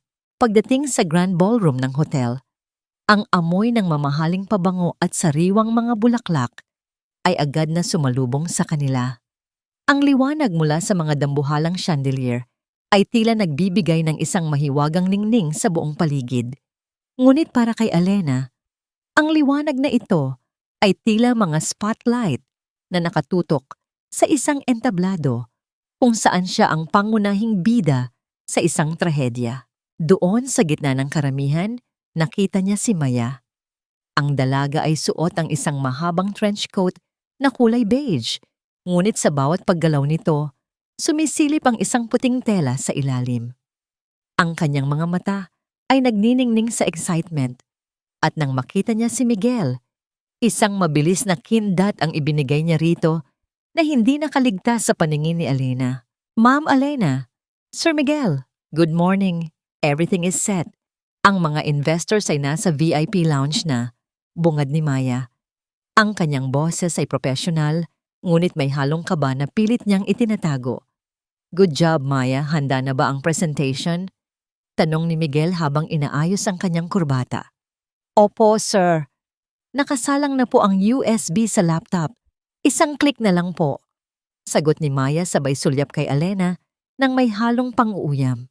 Sandaling nagpaalam si Miguel upang batiin ang ilang kakilala. Naiwan sina Alena at Maya sa isang sulok ng ballroom. Ang tensyon sa pagitan ng dalawa ay tila isang kable ng kuryente na anumang oras ay maaring magliyab. Ang ganda ng kulay ng damit niyo, Ma'am Alena. Red. Ang kulay ng matatapang o baka naman kulay ng mga taong desperadong mapansin. Bulong ni Maya habang dahan-dahang binubuksan ang kanyang trench coat. Doon ay tumambad kay Alena ang suot ni Maya. Isang maiksi ngunit eleganteng puting bestida na tila ba isang damit pangkasal. Ang bawat tahi niyon ay tila isang deklarasyon na siya na ang bagong reyna, na ngayong araw ay gaganapin ang kanyang koronasyon sa harap ng lahat. Ang puti ay simbolo ng kalinisan, Maya, pero sa kaso mo, tila isa lang itong maskara para itago ang dumi sa ilalim. Mahinahong sagot ni Alena. Ang kanyang mga mata ay nanatiling nakatitig ng diretso sa dalaga. Tumawa ng mahina si Maya, isang tawang puno ng kumpiyansa. Tingnan na lang natin kung sino ang magmumukhang marumi mamaya. Kapag nalaman ng mga investors na ang mastermind ng mga illegal transactions ay walang iba kundi ang asawa ng may-ari. Enjoy the show, Ma'am Alena, because this is your last day as Mrs. Hernandez. Tumalikod si Maya at lumakad patungo sa stage. Ang bawat tunog ng kanyang takong sa marmol na sahig ay tila isang countdown sa parating na pagsabog. Huminga ng malalim si Alena. Naramdaman niya ang malamig na metal ng USB na nasa loob ng kanyang maliit na clutch bag. Ang tunay na USB na naglalaman ng lahat ng ebidensya ng kataksilan ni Miguel at ang kanyang mga transaksyon kay Maya. Ang USB na nakasaksak ngayon sa laptop ay isang piin lamang. Habang naglalakad si Miguel patungo sa lectern upang simulan ang kanyang talumpati, naramdaman ni Alena ang mabilis na pagtibok ng kanyang puso. Tumingin siya sa malaking screen sa likod ni Miguel. Ang unang slide ay lumitaw. A new vision for the future. Ngunit sa gitna ng palakpakan, isang hindi inaasahang pangyayari ang naganap. Ang pintuan ng ballroom ay bumukas ng malakas at isang grupo ng mga lalaking nakabarong at may bitbit na mga dokumento ang pumasok ng mabilis. Ang katahimikan ay biglang bumalot sa buong silid nang magpakilala ang namumuno sa grupo. Mr. Miguel Hernandez, kami ay mula sa National Bureau of Investigation. Mayroon kaming warrant para sa iyong pag-aresto. Ang baso ng champagne sa kamay ng isang investor ay nahulog at nabasag sa sahig. Lumikha ng isang matalim na tunog na tila hudyat ng pagtatapos ng lahat ng pagkukunwari. Huwag kang gagalaw, Mr. Hernandez. Ang bawat salitang sasabihin mo ngayon ay gagamitin laban sa iyo sa korte. Ang malamig at autoritanyong boses ng opisyal mula sa NBI ay tila isang malakas na kulog na bumasag sa marangyang katahimikan ng Grand Ballroom. Si Miguel, na ilang segundo lang ang nakalilipas ay nakatayo sa podium na tila isang hari, ay nanatiling estatwa sa kanyang kinatatayuan. Ang kanyang kamay ay nakataas pa rin. Akmang ituturo ang susunod na slide ng kanyang tagumpay. Ngunit ang kanyang mukha ay nawalan ng kulay, tila isang bangkay na binihisan ng mamahaling tuksido. Sa tabi ng stage, si Maya ay dahan-dahang napaatras. Ang kanyang puting bestida, na itinuturing niyang simbolo ng kanyang bagong simula, ay tila naging isang malapad na target sa gitna ng silid. Ang kanyang mga mata ay palipat-lipat mula kay Miguel patungo sa mga dokumentong hawak ng mga awtoridad. At ang kanyang panginginig ay hindi na maitago ng kanyang trench coat. Anong ibig sabihin nito? May pagkakamali kayo. Ako ang biktima rito. Ang asawa ko ang nagpapatakbo ng lahat ng ito. Hiyaw ni Miguel. Ang kanyang boses ay pumiyok sa tindi ng takot. Lumingon siya sa direksyon ni Alena. Ang kanyang mga mata ay punong-puno ng desperadong pagsamo. Alena, babe! Sabihin mo sa kanila. Sabihin mo sa kanila na wala akong kinalaman sa mga transaksyong yan. Dahan-dahang tumayo si Alena mula sa kanyang upuan sa harapang hanay. Ang bawat paggalaw niya ay banayad, eleganteng-elegante, sa kanyang pulang bestida na tila isang apoy sa gitna ng nanlalamig na silid. Hindi siya sumigaw, hindi siya nagmura. Tumingin siya nang diretso sa mga mata ni Miguel. Ang kanyang mga mata ay walang mababakas na awa. Tila 2 piraso ng itim na marmol na hindi na kayang basagin. Ang katotohanan ay hindi kailanman nagkakamali, Miguel. Ang tanging pagkakamali rito ay ang akala mo na mananatili akong bulag habang ninanakawan mo ako ng dangal at kinabukasan.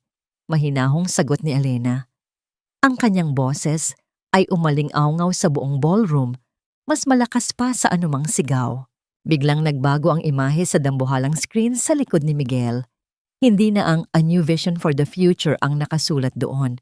Sa halip tumambad ang malalaking letra ng mga bank statement, ang mga huwad na pirma, at ang mga video clips ni Miguel at Maya sa loob ng kanilang lihim na kondo. Mga sandaling akala nila ay sila lang ang nakakaalam.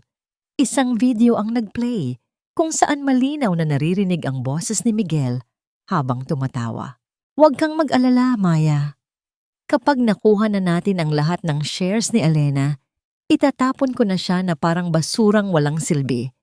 Siya ang haharap sa lahat ng kaso at tayo, mamumuhay tayo sa ibang bansa na parang mga royal.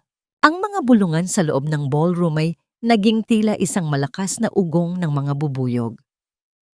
Ang mga investors na kanina lang ay handang magbigay ng milyon-milyong piso ay isa-isang tumayo at lumayo kay Miguel na tila ba mayroon itong nakakahawang sakit. Ang kahihiyan ay tila isang malapot na putik na bumalot sa buong pagkatao ni Miguel. Hindi totoo yan. Edited yan. Alena, paano mo nagawa ito sa akin? Sigaw ni Miguel habang pilit na lumalapit kay Alena. Ngunit agad siyang hinarang ng dalawang opisyal. Hindi ko ito ginawa sa iyo, Miguel. Ikaw ang gumawa nito sa sarili mo. Ako, pinanood ko lang ang bawat hakbang mo patungo sa sarili mong bangin. Sagot ni Alena. Binaling ni Alena ang kanyang tingin kay Maya na ngayon ay umiiyak na at pilit na nagtatago sa likod ng isang poste. At ikaw, Maya, ang puting damit na yan, bagay na bagay sa'yo. Dahil sa loob ng selda, kailangan mo ng ganyang kalinis na kulay para hindi ka masyadong magmukhang madumi sa harap ng batas. Ikaw ang main owner ng M&M Creations, di ba? Lahat ng illegal na transaksyon ay nakapangalan sa'yo. Good luck sa pagpapaliwanag kung paano ka nagkaroon ng ganoong kalaking pera sa loob lang ng 3 taon. Ang tunog ng metal na nag-uumpugan, ang mga posas na ikinabit sa mga pulso ni Miguel, ay tila isang pinal na hatol na bumasag sa huling pag-asa ng lalaki. Ang bawat tunog ng pagpihitit ng bakal ay tila isang kabanata ng kanilang 10 taong pagsasama na tuluyan ng tinatapos. Habang hinihila si Miguel palabas ng ballroom, lumingon siya sa huling pagkakataon kay Alena. Ang kanyang mukha ay punong-puno ng pagsisisi, galit at hapo. Ngunit si Alena ay nanatiling nakatayo ng tuwid. Ang kanyang kamay ay dahan-dahang humawak sa kanyang leeg. Hinahanap ang kwintas na wala na doon. Ang huling simbolo ng kanyang pagiging biktima. Alena! Alena! Patawarin mo ako! Alena! Ang hiyaw ni Miguel ay dahan-dahang naglaho habang isinasara ang malalaking pinto ng ballroom. Naiwan ang katahimikan sa loob ng silid, isang katahimikang punong-puno ng mapanuring mga mata ng mga tao. Tumingin si Alena sa paligid, sa mga taong saksi sa kanyang pinakamalaking tagumpay at pinakamapait na trahedya. Isang katanungan ang pilit na sumisiksik sa kanyang isipan, tila isang malamig na bulong ng hangin sa gitna ng gabi. Ngayong wala na ang anino ng kanyang kataksilan, sino na ang matitira sa harap ng salamin kapag wala ng maskara na kailangang isuot? Ang ulan ay nagsimulang bumuhos ng malakas, tila hinuhugasan ang makintab na kalsada ng syudad mula sa lahat ng kasinungalingang naganap sa loob ng Grand Ballroom. Ang malamig na hangin ay humahampas sa salamin ng sasakyan ni Alena. Habang siya ay nanatiling nakatitig sa kawalan, ang kanyang mga kamay ay mahigpit na nakahawak sa manibela. Ang tagumpay ay isang matamis na alak, ngunit ang aftertaste nito ay kasing pait ng apdo. Siya ay nanalo, ngunit ang presyo ng panalong iyon ay ang pagkawasak ng 10 taon ng kanyang buhay. Ma'am Alena, nakita niyo po ba ang ginawa nila kay Miguel? Nakita niyo ba? Nakita niyo ba? Ang boses ni Aling Remedios ay umaalingaw-ngaw sa labas ng sasakyan ni Alena nang huminto ito sa harap ng kanilang bahay. Nakatayo ang matanda sa gitna ng ulan, walang payong, at ang kanyang buhok ay nakadikit na sa kanyang namumutlang mukha. Ang kanyang mga mata ay nanlilisik, ngunit ang kanyang mga kamay ay nanginginig. Ang pagbabalita ng pag-aresto kay Miguel ay mabilis na nakarating sa kanya sa pamamagitan ng mga tsismis at balita. Binuksan ni Alena ang pinto ng sasakyan at lumabas. Ang mga patak ng ulan ay agad na dumapos sa kanyang pulang bestida. Binubura ang perpektong imahe ng kanyang lakas. Hinarap niya ang kanyang biyenan, hindi na bilang isang mapagkumbabang manugang, kundi bilang isang babaeng nakalaya na sa mga tanikala ng pagkukunwari. Nakita ko, Mama, dahil ako mismo ang nagpadala sa kanila doon. Kalmadong sagot ni Alena. Ang kanyang boses ay tila isang malamig na asero na pumuputol sa ingay ng ulan. Napaatras si Remedios, tila hindi makapaniwala sa narinig. Ang kanyang mukha ay pumangit sa tindi ng pagkamuhi. Ikaw, hayop ka. Paano mo nagawa yan sa asawa mo? Pinaghirapan niyang itaguyod ang pamilyang ito. Tapos ikaw, sisirain mo lang siya dahil sa selos? Baliw ka na. Wala kang utang na loob. Lumapit si Alena. Ang kanyang hakbang ay mabagal ngunit puno ng bigat. Tiningnan niya ng diretso ang matanda sa mga mata. Utang na loob? Sino ang nagbayad ng kuryente niyo noong nag-uumpisa pa lang si Miguel? Sino ang nagbenta ng lupaing pamana para may magamit siyang kapital? Sino ang nagsisilbing alila sa bahay na ito habang pinapakain mo ang kabit ng anak mo sa sarili kong lamesa?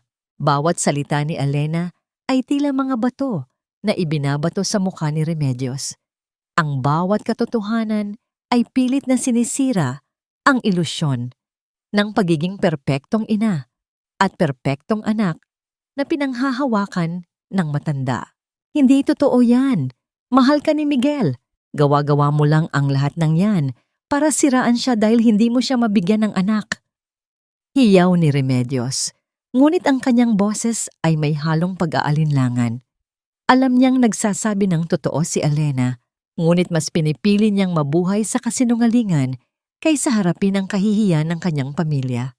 Isang mapait na ngiti ang sumilay sa mga labi ni Alena. Ang anak mo ay isang magnanakaw at isang sinungaling.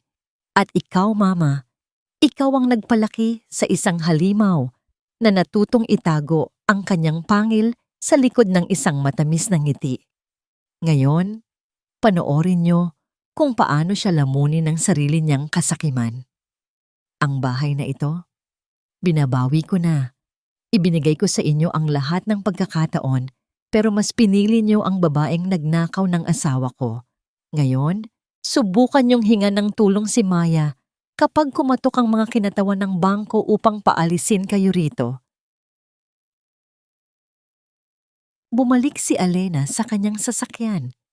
Isinara niya ang pinto. Tila tinatapos na ang huling kabanata ng kanyang ugnayan sa pamilyang iyon. Habang pinaandar niya ang makina, pinanood niya mula sa rearview mirror kung paano unti-unting nanghina ang mga tuhod ni Remedios at napabagsak sa gitna ng maputik na kalsada. Umiiyak ang matanda. Isinisigaw ang pangalan ni Miguel habang ang ulan ay walang awang bumubuhos. Mabilis na nagmaneho si Alena palayo sa lugar na yon. Ang bawat minutong lumilipas ay tila nagpapagaan ng bigat na nakapatong sa kanyang balikat sa loob ng 10 taon. Nagtungo siya sa isang maliit na cafe sa labas ng syudad, ang parehong cafe kung saan una silang nagkakilala ni Miguel. Ngunit hindi siya pumunta doon para sariwain ang nakaraan. Pumunta siya doon upang tapusin ito. Pagpasok niya sa cafe, inilapag niya ang isang maliit na sobre sa ibabaw ng mesa. Sa loob nito ay ang huling liham ng kanyang amang namayapa. Isang liham na ipinadala sa kanya ng private investigator kasama ng mga ebidensya ng huling gabi sa ospital. Binasa niyang muli ang sulat at sa bawat linya, naramdaman niya ang init ng yakap ng kanyang ama. Alena, anak, kung nababasa mo ito, ibig sabihin ay wala na ako. Nais kong malaman mo na hindi ako namatay ng payapa. Alam ko ang tunay na kulay ni Miguel. Nakita ko ang pagbago niya sa mga dokumento ng lupa natin nung araw na inatake ako. Naisip ko na kapag sinabi ko ito sa'yo, masisira ang pamilya mo. Patawarin mo ako dahil naging duwag ako at hindi kita naprotektahan mula sa halimaw na nakatira sa sarili mong bahay. Ngayon, kailangan mong lumaban. Huwag mong hayaang nakawin niya ang iyong pagkatao. Payan Isang luhang mainit ang tumulo mula sa mga mata ni Alena, bumagsak sa ibabaw ng papel. Hindi ito luha ng kalungkutan, kundi luha ng pagpapalaya. Ang kanyang ama ay hindi namatay dahil sa simpleng atake. Namatay ito dahil sa bigat ng lihim na ayaw nitong sabihin upang maprotektahan ang kanyang kaligayahan. Sa labas, ang ulan ay unti-unting humina. Nagbibigay daan sa isang manipis na sinag ng araw. Tumingin si Alena sa bintana. Tila isang bagong pahina ang bumubukas sa kanyang buhay. Ngunit bago pa siya tuluyang makahinga ng maluwag, nag-vibrate ang kanyang cellphone. Isang balita mula sa kanyang abogado, si Attorney Lorenzo. Alena, may problema. Si Maya. Nagtangkang tumakas papuntang probinsya ngunit na aksidente ang kanyang sasakyan. Nasa critical siyang kondisyon ngayon at bago siya mawalan ng malay, isiniwalat niya ang pangalan ng nag-iisang tao na maaring makatulong sa kanya upang idiin pabalik sa iyo ang lahat ng kaso ni Miguel, si Aling Remedios. Ang hangin sa loob ng bahay ay tila nanigas, puno ng alikabok ng mga patay na pangarap at mga pangakong napako. Pumasok si Elena, dala ang ilang malalaking kahon. Wala na siyang balak na magtagal. Ang bawat minutong inilalagay niya sa loob ng 4 na sulok ng bahay na yon ay tila paglanghap ng lason na dahan-dahang pumatay sa kanyang pagkatao sa loob ng 10 taon. Nagtungo siya sa master bedroom. Ang silid na ito ang naging saksi sa bawat gabi ng kanyang paghihintay. Sa bawat luhang pinunasan niya ng palihim tuwing umuuwing amoy ibang babae ang kanyang asawa. Tinitigan niya ang malapad na kama.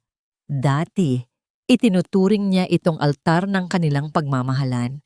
Ngayon, isa na lamang itong maduming paalala ng kataksilan.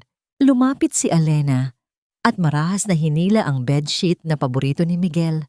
Tinanggal niya ang mga punda ng unan at binalot ang lahat sa loob ng kumot. Binuhat niya ito patungo sa likod bahay, doon sa lumang drum na ginagamit minsan pagsunugan ng mga tuyong dahon. Inihagis niya ang mga tela sa loob. Kumuha siya ng posporo. Ang marahas na pagkiskis ng palito ay lumikha ng isang maliit ngunit matapang na apoy. Inihulog niya ito sa ibabaw ng kumot. Pinanood ni Elena kung paano dahan-dahang lamunin ng nag-aalab na apoy ang mga tela. Ang init niyon ay tumama sa kanyang mukha. Ngunit sa halip na masaktan, naramdaman niya ang isang pambihirang ginhawa. Ang bawat hibla na nagiging abo ay tila pag-alis ng isang mabigat na kadena sa kanyang puso. Kasabay ng pag-abo ng mga telang iyon ay ang tuluyang paggunaw ng lumang Elena na marunong magtiis at magpakumbaba sa maling tao. Akala mo ba ay ganun-ganun mo na lang matatakasan ang lahat ng ito? Elena? Napatigil si Elena at lumingon. Nakatayo sa pintuan ng likod bahay si Aling Remedios. Mamula-mula pa ang mga mata ng matanda dahil sa pag-iyak sa ilalim ng ulan kanina. Ngunit nakataas ang baba nito at may hawak na isang makapal na brown envelope. Ang panginginig ng kanyang mga kamay ay pilit niyang itinatago sa likod ng kanyang galit. Tumawag sa akin si Maya bago siya sumalpok sa poste. Panimula ni Remedios. Ang boses ay matinis at punong-puno ng pagbabanta. Sinabi niya sa akin kung saan itinago ni Miguel ang mga orihinal na dokumento na may pirma mo. Mga dokumentong nagpapatunay na ikaw ang nag-apruba sa lahat ng iligal na paglipat ng pondo. Ibibigay ko ito sa mga pulis. Ipapakulong kita para makalaya ang anak ko. Babayaran mo ang ginawa mo sa pamilya namin. Tiningnan ni Elena ang matanda mula ulo hanggang paa. Dati, ang bawat sigaw ni Remedios ay sapat na para magdulot ng takot at hiya sa kanya. Ngayon, ang nakikita na lang niya ay isang desperadang ina na handang kumapit sa patalim, maitawid lang ang kasamaan ng kanyang anak. Dahan-dahang naglakad si Elena papalapit sa kanyang biyenan. Walang bakas ng takot sa kanyang mukha. Isang malamig na ngiti ang sumilay sa kanyang mga labi. Gawin mo, Mama. Ibigay mo sa mga pulis ang mga pekeng dokumentong yan, kalmadong hamon ni Elena. Pero bago mo gawin yan, sana ay naisip mo kung ano ang mangyayari sa iyo. Ang mga dokumentong yan ay tinukoy na ng NBI bilang forged o peke. Kapag itinuro ka ni Maya na nagtatago niyan at kapag dinala mo yan sa awtoridad, alam mo ba kung anong magiging kaso mo? Accessory to the crime. Kasabwat ka sa falsification of public documents. Gusto mong samahan ang magaling mong anak sa loob ng selda? Be my guest. Namutla si Remedios. Ang yabang na nakapinta sa mukha nito kanina ay biglang nalusaw, napalitan ng matinding takot. Nabitawan nito ang envelope at ang mga pekeng papeles ay nagkalat sa ibabaw ng malamig na semento. Hindi ko alam ang sinasabi mo. Gusto ko lang iligtas si Miguel. Nanghihinang bulong ng matanda. Wala nang makakaligtas kay Miguel, Mama. Kahit ang paborito mong si Maya ay hindi na makakatulong dahil kasalukuyan siyang nag-aagaw buhay ngayon para takasan ang sarili niyang kasalanan. Pareho silang lulunurin ng sarili nilang kasakiman. Kinuha ni Alena ang kanyang bag. Dinukot niya mula roon ang susi ng bahay, ang susing 10 taon niyang iningatan. Dahan-dahan niya itong inilapag sa ibabaw ng maliit na mesa sa tabi ni Remedios. Sa'yo na ang susing ito, Mama. Sa'yo na ang bahay na ito. Magpakasaya ka sa kaharian mong gawa sa kasinungalingan. Pero paalala lang, sa susunod na buwan, ang bangko na ang kakatok sa pintong iyan para palayasin ka dahil isinanglan ng anak mo ang bahay na ito para sa kabit niya. Paalam. Walang lingon-likod na nilisan ni Alena ang lugar. Paglabas niya ng gate, nilanghap niya ng malalim ang sariwang hangin. Sa unang pagkakataon, hindi na mabigat ang kanyang paghinga. Ang kalayaan ay may kakaibang tamis na ngayon lang niya natikman. Sumakay siya sa kanyang kotse at nagmaneho palayo. Hindi na upang tumakas, kundi upang magsimula. Habang binabagtas ang kalsada patungo sa kanyang bagong uupahang apartment, tumunog ang kanyang cellphone. Isang tawag mula kay Attorney Lorenzo. Inilagay niya ito sa loudspeaker. Hello, Attorney. Maayos na po ang lahat. Wala nang hawak si Remedios laban sa akin. Bungad ni Alena. May ngiti sa kanyang boses. Mabuti naman kung ganun, Hija. Pero hindi yan ang dahilan kung bakit ako napatawag. Sagot ng abogado. Ang boses ay tila may halong labis na katuwaan na pilit pinipigilan. Kailangan mong pumunta sa opisina ko bukas ng umaga. May iniwan ang tatay mo bago siya namatay. Isang sikretong safety deposit box sa bangko na nakapangalan lang sa maiden name mo, kaya hindi kailanman nakita ni Miguel. At Alena, hindi mo aakalain kung gaano kalaki ang halagang iniwan niya para panimula mo. Ang amoy ng maalat na hangin at ang banayad na paghampas ng mga alon sa dalampasigan ay tila isang malambot na kumot na yumayakap sa sugatang kaluluwa ni Alena. Wala na ang nakabibinging ingay ng Maynila. Wala na ang mabigat na presensya ng mga kasinungalingan at ang nakasasakal na titig ng mga taong mapanghusga. Dito, sa isang tahimik na bayan sa probinsya ng Zambales, ang oras ay tila mabagal at mapagpatawad. Nang buksan niya ang safety deposit box na iniwan ng kanyang yumaong ama, hindi lamang sapat na yaman para makapagsimula muli ang natagpuan niya. Naroon din ang isang maikling sulat na nakaukit sa kanyang puso hanggang ngayon. Gawin mo itong pakpak para lumipad, anak. Huwag mong hayaang ikulong ka ng kalungkutan. At iyon nga ang ginawa niya. Sa halip na bumili ng marangyang mansyon para ipamukha sa mundo ang kanyang tagumpay, pinili ni Alena na ipatayo ang Lumina, isang maliit at maaliwalas na kapehan sa gilid ng dagat na napapaligiran ng mga sariwang bulaklak at mga paborito niyang libro. Habang maingat niyang pinupunasan ang kahoy na counter ng kapehan, pumasok ang isang matandang babae na may bitbit na basket ng mga bagong pitas na sampagwita at rosas. Siya si Nana Rosa, ang nagde-deliver ng mga bulaklak araw-araw. Magandang umaga, Alena anak. Heto na ang mga bulaklak mo. Kasing ganda at kasing sariwa ng nangiti mo ngayon.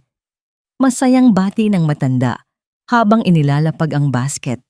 Ang boses nito ay puno ng sinseridad at init. Isang napakalaking kaibahan sa malulupit na boses ng kanyang dating biyenan na si Remedios. Salamat po, Nana Rosa.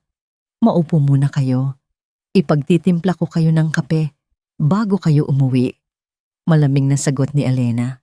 Habang nagtitimpla ng kape, napatingin si Alena sa kanyang refleksyon sa salamin na nakadikit sa likod ng espresso machine. Tinitigan niya ang kanyang sarili. Wala na ang maiitim na eye bags na bunga ng pag-iyak tuwing madaling araw. Wala na rin ang manipis at takot na nangiti. Ang babaeng nasa salamin ngayon ay may rosaryong kulay sa pisngi. May sigla sa mga mata at higit sa lahat, may kapayapaan sa puso. Sa sandaling iyon, napagtanto ni Alena ang isang napakagandang katotohanan. Umabot na pala ng 3 linggo na hindi niya naiisip si Miguel. Hindi na siya nag-aabang ng balita tungkol sa pagdinig ng kaso nito at wala na siyang pakialam kung nakasurvive ba si Maya sa aksidente at tuluyang nakulong dahil sa mga pekeng dokumento.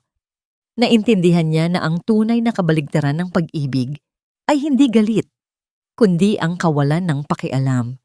Siya ay malaya na. Ang kanyang mga sugat ay hindi na nagdudugo. Ang mga ito ay naging mga peklat na nagsisilbing patunay ng kanyang katatagan. Pagkaalis ni Nana Rosa, kumuha si Alena ng isang tasa ng chamomile tea at naupo sa paborito niyang upuan malapit sa bintana. Pinagmamasdan ang ginintuang sikat ng araw na tumatama sa asul na dagat. Hihigop na sana siya ng mainit na tsaa nang ang maliit na kampanilya sa itaas ng pinto ay lumikha ng isang masayang tunog. Hudyat na may bagong panauhin na pumasok sa kapehan. Isang matangkad na lalaki ang pumasok. Ang kanyang balat ay sunog sa araw. Marahil ay dahil sa madalas na pagbababad sa dagat. Ngunit ang kanyang tindig ay kagalang-galang at ang kanyang mga mata ay nagpapakita ng isang malalim na karanasan sa buhay. Suot niya ang isang simpleng puting linen shirt at maong. Naglakad siya patungo sa counter, ngunit ang kanyang paningin ay nakapako ng diretso kay Alena. Tila ba matagal na siyang hinahanap nito. Tumayo si Alena at binigyan ng lalaki ng isang professional at mainit na ngiti. "Good morning, sir. Welcome to Lumina. What can I get for you?" Hindi sumagot ang lalaki tungkol sa kape. Sa halip, dahan-dahan nitong ipinasok ang kamay sa bulsa ng kanyang pantalon at inilabas ang isang lumang bagay na yari sa tanso. Inilapag niya ito sa ibabaw ng counter. Isang antigong pocket watch na may nakaukit na ibong agila sa takip. Halos tumigil ang paghinga ni Alena. Iyon ang pocket watch ng kanyang ama. Ang relos na matagal nang nawawala at sinabi ni Miguel noon na baka ninakaw sa ospital nang gabing inatake ito sa puso. "Ikaw ba si Alena?" tanong ng lalaki. Ang boses ay mababa at kalmado, ngunit may dalang bigat ng isang lumang lihim. "Matagal ko na itong hinahanap para ibalik sa tamang nagmamay-ari. Pinabibigay ito ng tatay mo sa akin." Ilang minuto bago siya malagutan ng hininga sa ospital at may mensahe siyang ipinapasabi na ngayon ko lang nahanap ang lakas ng loob na ibigay sa iyo. Tila huminto ang pag-ikot ng mundo ni Alena nang makita ang lumang pocket watch. Hinawakan niya ito. Nararamdaman ang lamig ng tanso na nagdadala ng mainit na alaala ng kanyang ama. Tiningnan niya ng maigi ang lalaking kaharap. May kung anong pamilyar sa mga mata nito. Tila isang anino mula sa nakaraan na hindi niya matukoy. "Sino ka? At paano napunta sa iyo ang relos ni Papa?" tanong ni Alena. Pilit pinapanatili ang pagiging kalmado, bagamat ang kanyang puso ay nag-uunahan sa pagtibok. "Ako si Gabriel," pakilala ng lalaki. "Isa akong doktor sa ospital kung saan isinugod ang ama mo." Nang gabing iyon, hindi si Miguel ang huling nakausap niya. Ako. Hinawakan niya ang braso ko. Ibinigay ang relos na ito at may ibinulong na hindi ko nakalimutan hanggang ngayon. Ikinuwento ni Gabriel kung paano pilit na itinago ni Miguel ang tunay na kondisyon ng ama ni Alena. Na sa halip na humingi agad ng tulong medikal nang makita itong inaatake sa dibdib sa loob ng kanilang opisina dahil sa matinding pagtatalo, inuna pa ni Miguel na kunin at itago ang mga dokumento ng titulo ng lupa. Inamin ni Gabriel na natakot siyang magsalita noon dahil sa impluwensya at pera ni Miguel na ginamit para takutin ang ilang staff sa ospital at dahil na rin sa isang personal na trahedya sa kanyang pamilya kaya napilitan siyang mangibang bansa. Ngayon, bumalik siya upang itama ang pagkakamali ng kanyang pananahimik. Sabi ng ama mo, "Iligtas mo ang anak ko sa kasinungalingan. Ibigay mo sa kanya ang oras na ninakaw sa akin." Patuloy ni Gabriel. Ang kanyang boses ay puno ng pagsisisi. "Patawarin mo ako, Alena, kung ngayon ko lang naibigay ang oras na yon. Hindi napigilan ni Alena ang panginginig ng kanyang mga balikat. Isang tahimik na pagluha ang kumawala sa kanyang mga mata. Ngunit hindi iyon luha ng galit kay Gabriel, kundi isang pag-iyak ng paglaya. Hawak ang relos. Naramdaman niyang tuluyan nang nagsara ang pinakamalalim na sugat na iniwan ng kanyang ama at ng kanyang nakaraan. Ang huling kadena ng pag-aalinlangan ay naputol na. Lumipas ang ilang buwan. Ang pagdating ni Gabriel ay hindi nagdala ng gulo, kundi ng isang tahimik na pagkakaibigan. Madalas itong pumunta sa Lumina upang tumulong kay Alena, hindi bilang isang manliligaw na nagmamadali, kundi bilang isang kaagapay na rumerespeto sa proseso ng kanyang paghilom. Mula sa pag-aayos ng sirang gripo hanggang sa pagpapakalma sa kanya, tuwing bumibisita ang lungkot ng mga alaala, naroon si Gabriel, isang presensya na hindi nanghihingi ng kapalit. Isang hapon, habang nag-aayos ng mga bulaklak sa labas ng kapehan, dumating ang kartero. Inabot nito kay Alena ang isang makapal na brown envelope. Ang return address ay mula sa National Bilibid Prison. Mula kay Miguel. Dinala ni Alena ang sulat sa kanyang paboritong upuan. Dahan-dahan niya itong binuksan. Sa loob ay isang liham na isinulat kamay ng kanyang dating asawa. Ang mga letra ay magulo at may ilang bakas nang pinatuyong luha sa papel. Alena, kung nababasa mo ito, ibig sabihin ay may bahagi ka pang hindi tuluyang nakakalimot sa akin.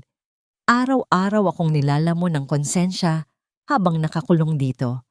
Dumating na rin ako sa puntong gusto ko nang sumuko dahil pakiramdam ko wala na akong natira. Si Mama ay nasa home for the aged matapos mapalayas at walang mag-alaga. Si Maya naman ay naging paralitiko at iniwan din ako. Ngayon, mag-isa na lang akong nabubuhay sa mga pagkakamali ko. Patawad, Alena. Kung mabibigyan mo pa ako ng kahit isang pagkakataon, gagawin ko ang lahat para maitama ang sakit na naidulot ko. Ibinaba ni Alena ang liham at tahimik na tinitigan ang mga salitang isinulat ni Miguel, ang lalaking minsang naging sentro ng kanyang mundo.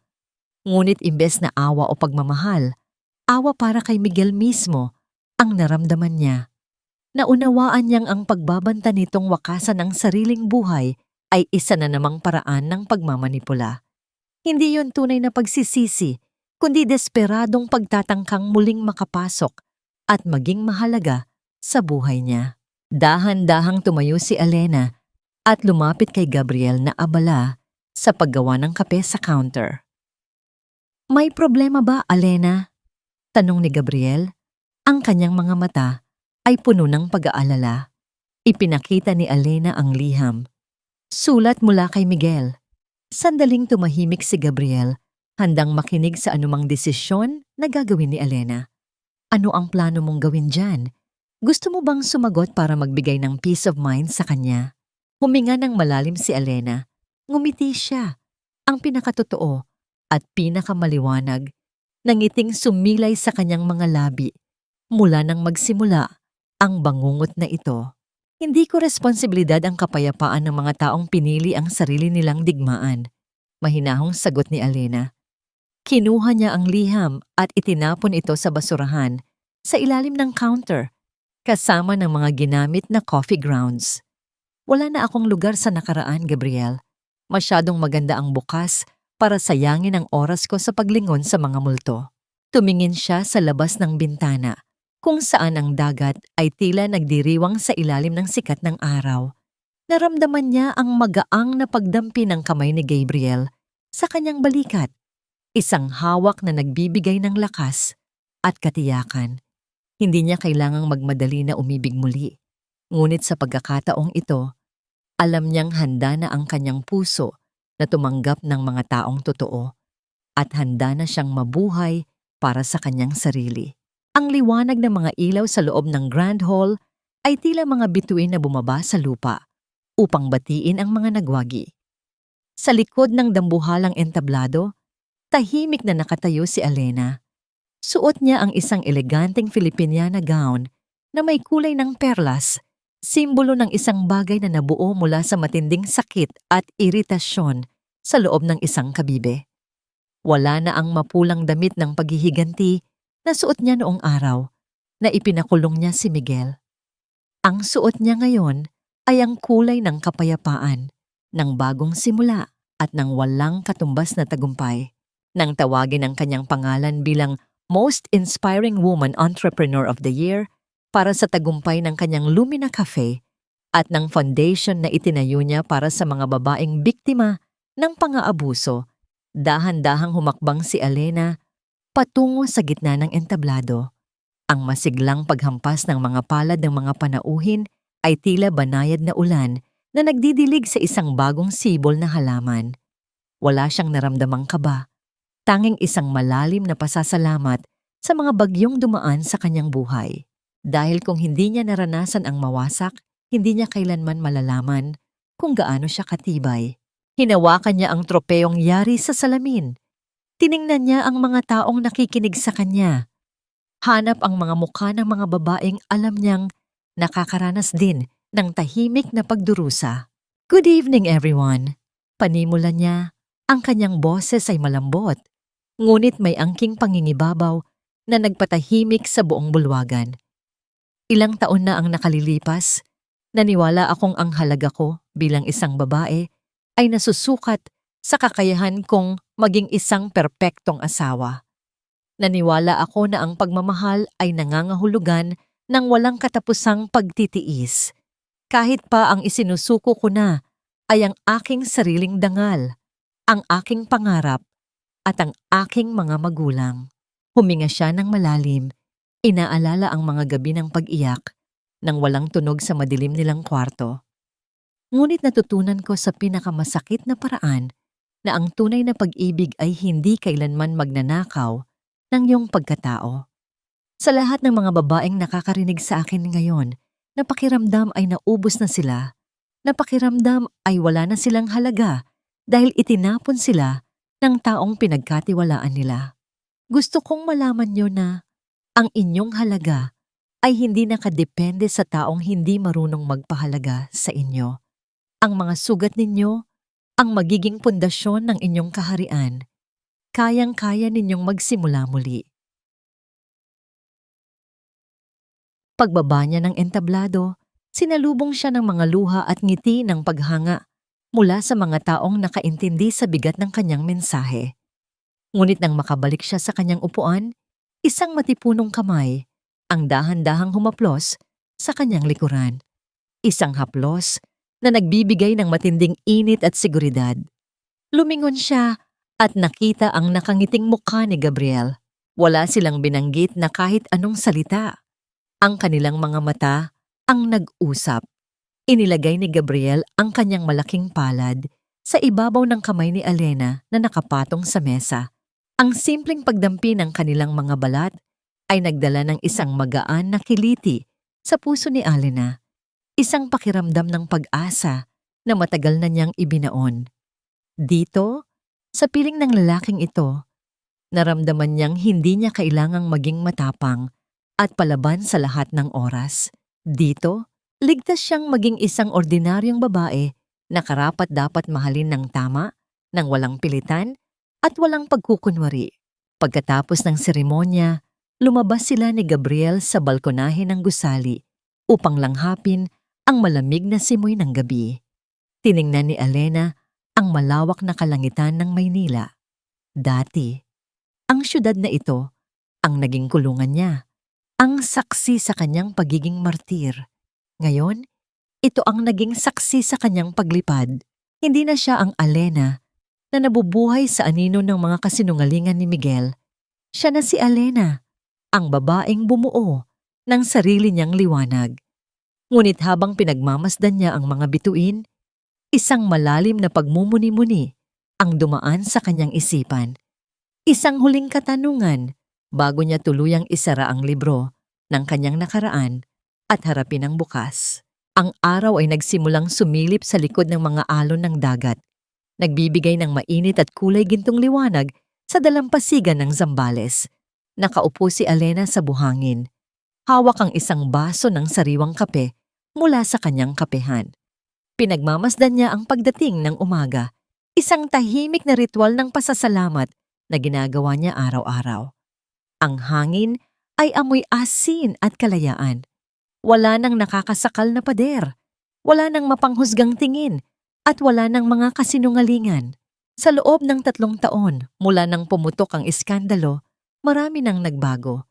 Si Miguel ay napatunayang nagkasala at nahatulan ng mahabang taon sa bilangguan. Ang yaman na ninakaw niya ay unti-unting nakabawi ng batas, ngunit ang oras at dangal na kanyang kinuha ay hindi na kailanman maibabalik. Si Maya naman, pagkatapos ng kanyang paggaling mula sa aksidente, ay kinailangang harapin ang sariling mga kaso bilang kasabwat na iwan ng mga lalaking akala niya'y sasagip sa kanya.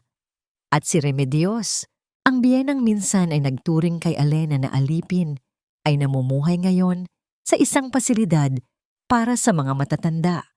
Umaasa sa awa ng mga estranghero dahil wala nang naiwan sa pamilyang pinagmalaki niya.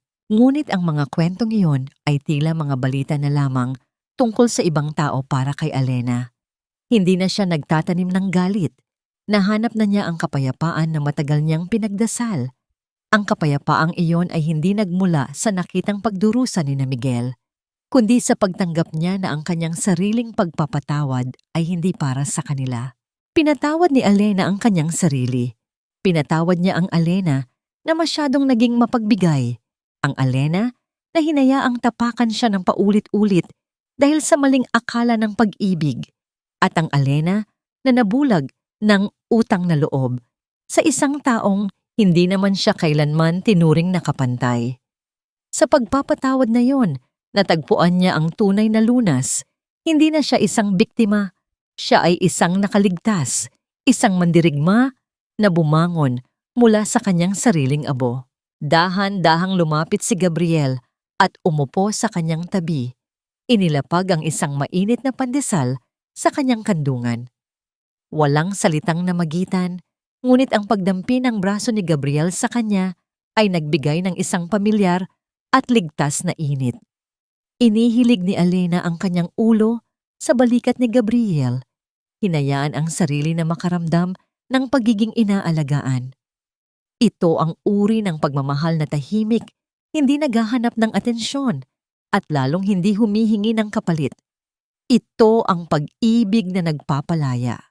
Sa huli, ang kwento ni Alena ay hindi lamang kwento ng isang pusong nadurog ng kataksilan.